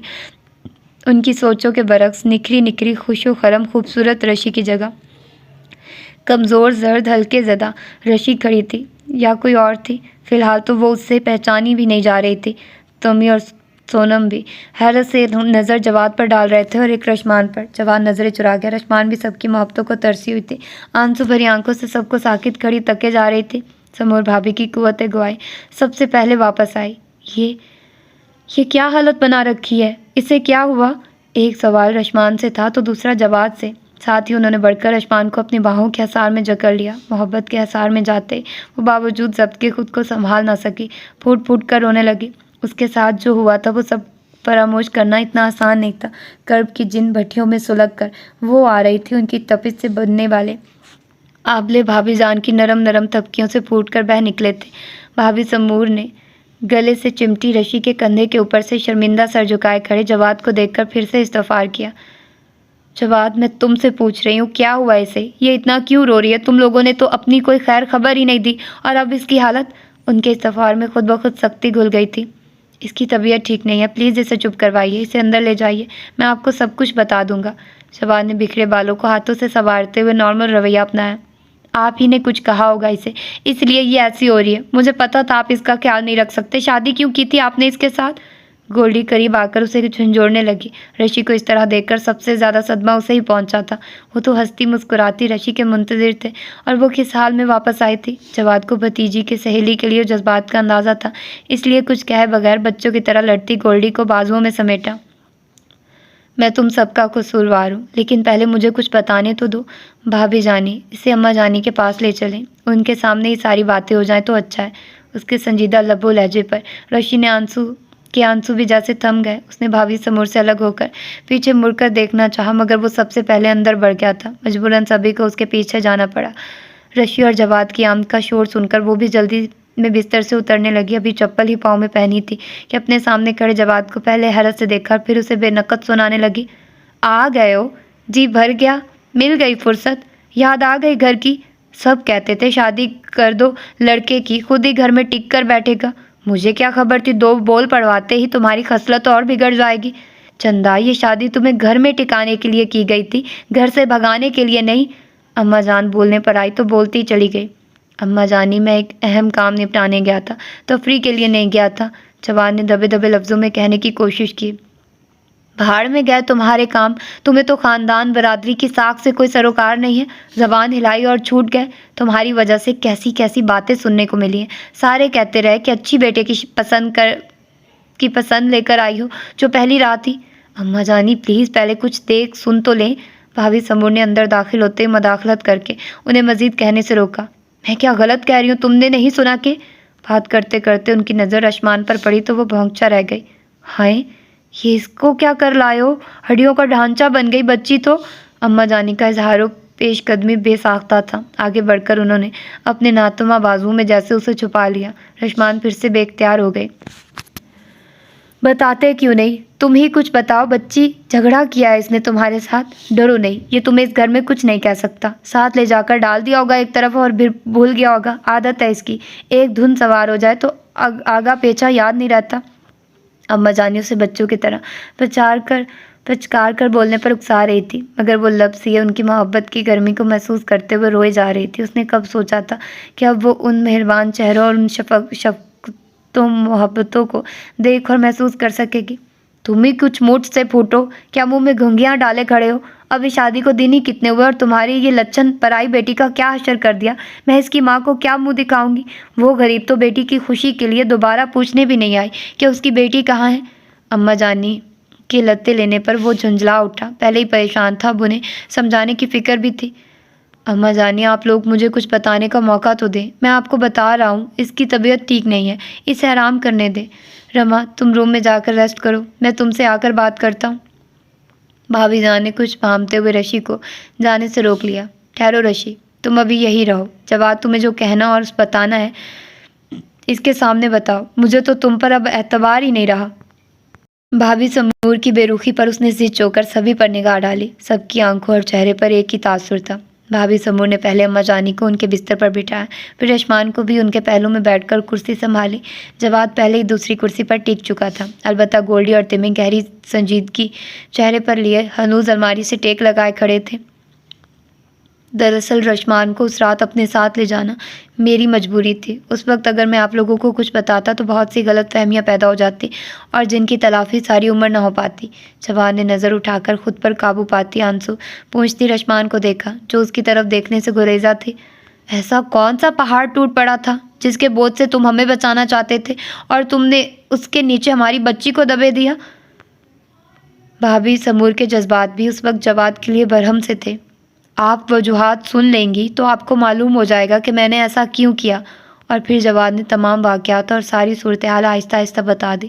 کوئی بھی یقین کرنے کو تیار نہ تھا، لیکن رشمان کی حالت، اس کے آنسو ساری حقیقت عیاں کر رہے تھے۔ تم نے سوچا بھی کیسے کہ رشی ایسی ہو سکتی ہے؟ بھابھی سمور نے ابھی بھی برہمی کا اظہار کیا۔ چاچو، اسی لیے آپ مجھ سے پوچھ رہے تھے کہ رشی کے بوائے فرینڈس کو جانتے ہو؟ تمی بھی صدمے سے نکل کر خاصی ناراضگی سے پوچھ رہا تھا۔ گولڈی تو سارا ماجرا سنتے رشی سے لپٹ کر بیٹھ گئی تھی اور اب پھر سے دونوں رونا شروع ہو گئی تھی۔ میں جانتا ہوں رشمان کو میں نے بہت اذیتیں دی ہیں، لیکن میں نے جان بوجھ کر تو ایسا نہیں کیا تھا۔ آپ لوگ خود سوچیں، اگر آپ لوگوں کو اس معاملے کے بارے میں ثبوت کے ساتھ بتایا جاتا تو آپ لوگوں کا کیا رد عمل ہوتا؟ پھر بھی مجھے لگتا ہے میں رشمان کا گنہگار ہوں، اس کے لیے مجھے برداشت کرنا آسان نہیں ہوگا۔ اس لیے میں نے فیصلہ کیا کہ اگر رشمان آپ لوگوں کے ساتھ خوش رہ سکتی ہے تو میں یہاں سے چلا جاتا ہوں، اور اگر یہ اپنی ماما کے پاس جانا چاہے تو بھی پلیز اسے کوئی بھی یہاں رہنے پر مجبور نہ کرے۔ سبھی اس کی بات سن کر ٹھٹک گئے۔ رشی نے بھی شاکی نظروں سے اس کی جانب دیکھا۔ یہ تم کیا اول فول بک رہے ہو؟ دماغ تو نہیں پھر گیا تمہارا؟ یہ اچھی رہی، خود ہی جرم کرو، خود ہی سزا بھی سنا دو۔ اپنی منمانی کرنی تھی تو ہم سے دکھڑے کیوں روئے؟ اماں جانی پھر سے شروع تھی، اور اس بار وہ سننے پر مجبور تھا۔ اپنی بات اس نے کی ہی غلط انداز میں تھی۔ اپنی صفائی دینے کی خاطر بولا، اماں جانی میں تو رشمان کی خاطر کہہ رہا ہوں، وہ مجھے اتنی آسانی سے معاف تو نہیں کر سکتی۔ مجھے دیکھ دیکھ کر اسے اپنی تکلیف یاد آئے گی، اس لیے میں گھر سے جانا۔ خبردار جو تم نے گھر سے جانے کی بات کی، تمہیں کیا معلوم اس کے دل میں کیا ہے کیا نہیں؟ ایسا ہی ملال ہے تو اپنے سلوک سے، اپنی محبت سے تلافی کرو۔ یہ کیا کہ اسے چھوڑ کر بھاگ کھڑے ہو؟ بڑی بہادری کا کام کرو گے نا؟ سمور بھابھی فوراً ہی ڈپٹ کر بولی تو اماں جانی بھی تائید کرنے لگی۔ بہو ٹھیک کہہ رہی ہے، پہلے کم باتیں نہیں سنی ہیں ہم نے جو اب ہماری مزید جگ ہنسائی کرو گے۔ جو مسئلے مسائل ہے یہیں بیٹھ کر حل کرو. بھگوڑوں کی طرح بھاگتے پھرو گے تو کس کا دل صاف ہوگا؟ جو معافیاں تلافیاں کرنی ہے یہیں آپس میں بیٹھ کر لو. ویسے بھی عورت کا دل بڑا کشادہ ہوتا ہے، مرد کی 100 خطائیں بھی بخش دیتی ہے. یہ بھی تمہاری بھول کو معاف کرنے کا ظرف رکھتی ہوگی. کیوں بچی، تم بھی اس کی مجبوری کو جان ہی گئی ہو. اس کے کسی غلط رویے کو دل میں مت رکھو. اماں جانی نے اسے اپنے پہلو سے لگا کر چوما اور پھر سمجھایا بھی. وہ بس سر ہلانے لگی. اماں جانی کے لیے اتنا ہی کافی تھا. شاباش، جیتی رہو بیٹی. سموری سے کمرے میں لے جاؤ، بچی آرام کرے. اور تم کہاں نکلے جا رہے ہو؟ میری بات کان کھول کر سنو. جواد کو کمرے سے نکلتے دیکھ کر اماں جانی نے اسے ڈپٹ کر بلایا. تمی اور گولڈی کے چہروں پر اس عرصے میں پہلی بار مسکراہٹ رنگی. میں تمہیں 1 ہفتے کا وقت دے رہی ہوں. آپس کی قدروت مٹانے اور رنجشیں دور کرنے کے لیے یہ وقت کم نہیں ہے. 8ویں دن تم دونوں کی دعوت ولیمہ کا انتظام کروں گی. تب تک سمجھے؟ اماں جانی نے اسے جس انداز میں سب کے سامنے وارننگ دی تھی تو وہ کچھ خسیا سا گیا تھا. کان کھجاتا ہوا وہ ان کے کمرے سے نکلا. رشمان کو گولڈی اپنے کمرے میں لے گئی. تمی بھی وہی موجود تھا. بھابھی جان نے انہیں سختی سے منع کیا تھا کہ رشی سے کچھ نہ پوچھے، اس لیے وہ خود پر جبر کر کے اس سے شادی کے دن کی باتیں کر رہے تھے. وہ دن اس کے لیے یادگار ضرور تھا مگر تلخ تجربات کے ساتھ. تمی اس کی مہندی کے دن کے البم اٹھا لایا تھا، تصویریں دیکھتے اور دکھاتے ہوئے تبصرہ بھی کر رہا تھا مگر رشمان کی عدم دلچسپی ہنوز برقرار تھی. اس عرصے میں وہ بہت بدل گئی تھی. اس کے جذبات، احساسات سبھی کچھ متغیر ہوئے تھے. اس کی سمجھ میں نہیں آ رہا تھا کہ کیا کرے کیا نہ کرے. چاچو، آپ کو الاؤڈ نہیں ہے یہاں. تمی کی آواز پر رشی اپنے احساسات سے چونکی. وہ کیا کر سکتی تھی؟ حقائق کو دیکھنے اور سمجھنے کے بعد جواد کے لیے دل میں کوئی منفی جذبہ تو نہیں تھا، بس ایک شکوہ، ایک ملال سا تھا جسے وہ شاید جواد پر ہی عیاں کرتی. وہ گولڈی کے کمرے کے دروازے پر کھڑا اندر آنے کی کوشش میں تھا اور دونوں بہن بھائی اسے آنے نہیں دے رہے تھے. آخر وہ زبردستی اندر چلا آیا. چاچو، اب آپ کی کوئی زبردستی نہیں چلے گی. رشی اتنی آسانی سے آپ کو معاف نہیں کرے گی. گولڈی نے اپنا استحقاق جتایا. جب تک کہ ہم نہیں چاہیں گے. ساتھ ہی جانے کا اشارہ کیا. تم لوگ کب تک نہیں چاہو گے؟ جواد نے رشی کے سامنے بیٹھتے ہوئے مڑ کر پوچھا. جب تک رشی نہیں چاہے گی، گولڈی نے فوراً جواب دیا. تو ٹھیک ہے، مجھے پہلے پوچھنے تو دو، یہ کب تک چاہیں گی؟ اس لیے تم دونوں یہاں سے 9 2 11 ہو جاؤ. آپ پھر اسے ڈرائیں دھمکائیں گے ہے نا؟ گولڈی متفکر ہوئی. یار تم لوگوں نے جلاد سمجھا ہوا ہے مجھے. وہ قدرے جھنجھلایا. رشی کے ساتھ تو آپ نے جلادوں سے بھی بڑھ کر سلوک کیا ہے. اس کی کنڈیشن. گولڈی پلیز. رشی نے پہلی بار مداخلت کی اور گولڈی کو مزید کہنے سے روکنے کے لیے آنکھوں کا اشارہ بھی کیا. جواد فوراً ہی اپنی جگہ سے اٹھ کھڑا ہوا. تمی بھی البم بند کر کے ماحول کی سنجیدگی کو محسوس کرنے لگا. اوکے، تم لوگوں کو میری باتوں کا یقین نہیں ہے تو شاید مجھے چلے ہی جانا چاہیے. چاچو آئی ایم سوری. چاچو آپ کو پتہ ہے میں شاکڈ ہوں اب تک. پلیز چاچو ہمیں اور تنگ نہیں کرنا ورنہ. گولڈی روتی ہوئی اس سے آ لپٹی تو جواد نے اسے محبت سے اپنے بازوؤں میں بھینچا. آئی سویئر میں نے تم لوگوں کو تنگ کرنے کی کوئی پلاننگ نہیں کی، بس قسمت. اچھا اب چپ ہو جاؤ اور مجھے کسی اور کو منانے کا موقع بھی تو دو. یار کیا میں اچھا لگوں گا تم لوگوں کے سامنے اپنی بیوی کو مناتا ہوا؟ گولڈی روتے روتے ہنس پڑی، پھر چپ بیٹھی. رشمان سے مخاطب ہوئی. رشی اتنی آسانی سے مت ماننا، بلکہ چاچو کو کوئی سزا دیے بغیر تو بالکل معافی مت دینا. بالکل، اور اب ڈرنا بھی مت، ہم تمہارے ساتھ ہیں. تمی بھی تائیدن گولڈی کے ساتھ تھا. تم لوگ یہاں سے نکلو گے تو کچھ عمل ہوگا نا. جواد نے انہیں نکال کر کمرہ مقفل کیا اور پھر اس کے سامنے آ بیٹھا. اس بار کرسی اس کے بیڈ سے مزید قریب کھسکائی تھی. آئی نو تم مجھے معاف کر چکی ہو، لیکن پھر بھی مجھ سے بہت کچھ کہنا چاہتی ہو. اگر تمہیں آئندہ میرے ساتھ خوش رہنا ہے تو تمہارے دل میں جو کچھ بھی ہے ابھی کہہ دو. اگر تم میرے ساتھ نہیں رہنا چاہتی تب بھی کہہ دو. ریلی مجھے برا نہیں لگے گا. رشمان نے جھکا ہوا سر ایک دم اٹھا کر اس کی جانب دیکھا. وہ اس سے کیا سننا چاہ رہی تھی اور وہ کیا سنا رہا تھا؟ میں نے آپ سے کچھ کہا ہے جو آپ اس طرح کی باتیں کر رہے ہیں. رشی نے ٹوٹے لہجے میں اپنی بات مکمل کی. تو کچھ کہو نا مجھ سے، لڑو، مجھے الزام دو. میں نے تمہیں غلط سمجھا، تمہیں اذیت دی، تمہیں مارا، اور آپ نے جان بوجھ کر تو ایسا نہیں کیا تھا. آپ نے کسی اور کے دھوکے میں مجھے. پلیز ان باتوں کو مت دہرائیے. رشی نے آنکھیں موند کر سر جھٹکا. اس کا مطلب ہے تمہیں میری مجبوری کا احساس ہے، تمہیں یقین ہے میں نے دانستہ تمہارے ساتھ. خدا کے لیے وہ سب کچھ میں بھولنا چاہتی ہوں، وہ دن، وہ پل، سب کچھ. وہ پھر سے آپ دیدہ ہو گئی. جواد نے کچھ مطمئن ہو کر سر ہلایا. وہ دن کیسے بھلایا جا سکتا ہے؟ اسی دن کا تو یہ سلسلہ ہے جو میں تمہارے ساتھ ہاتھ باندھے بیٹھا ہوں، ورنہ کسی کی مجال تھی کہ ASP جواد اسامہ کو اس طرح ہاتھ باندھنے پر مجبور کرے. جواباً وہ اسے دیکھے گئی. کتنے عرصے بعد اس کا یہ روپ دیکھنے کو ملا تھا. کوئی سزا سوچی ہے میرے لیے یا ادھر بھی دل سمندر ہے؟ جواد اس کی آنکھوں میں پھیلتے اپنے عکس کو دیکھ کر مزید اطمینان سے گویا ہوا، چلو میں اپنی سزا خود ہی تجویز کر دیتا ہوں۔ اماں جانی نے ہمارے ولیمے کی دعوت 8 دن بعد رکھی ہے، تو 7 دن تک میں تم سے دوری کا کرب سہہ کر دیکھتا ہوں۔ ہے تو صبر آزما کام، مگر سزا بھی بہت کڑی ہے۔ 7ویں دن آپ اپنے بیڈ روم کو رونق بخش کر غریب کے حال پر رحم ضرور کر دینا، ورنہ واقعی میں مارا جاؤں گا۔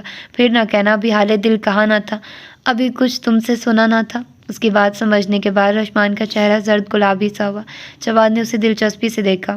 اسی طرح شرماؤ گے تو مجھے بغاوت کرنی پڑ جائے گی، اس لیے پلیز سنڈے تک شرمانا بھی مت، ورنہ مجھے یقین نہیں آ رہا کہ میں سب لوگوں میں واپس آ گئی ہوں۔ سب کی اور آپ کی محبتیں میرے لیے ہیں، میں تو… رشی ایک دم رونے لگی تھی۔ جواد نے بڑھ کر اسے اپنے بازوؤں میں سمیٹا۔ پاگل ہو بالکل، کہہ تو رہا تھا جو کچھ دل میں ہے کہہ دو، مجھ سے جو بھی شکایتیں کرو میں تمہاری ہر شکایت دور کروں گا۔ جواد نے اس بار بہت نرمی مگر سنجیدگی سے اسے اکسایا۔ رشمان بس مسکرا کر رہ گئی۔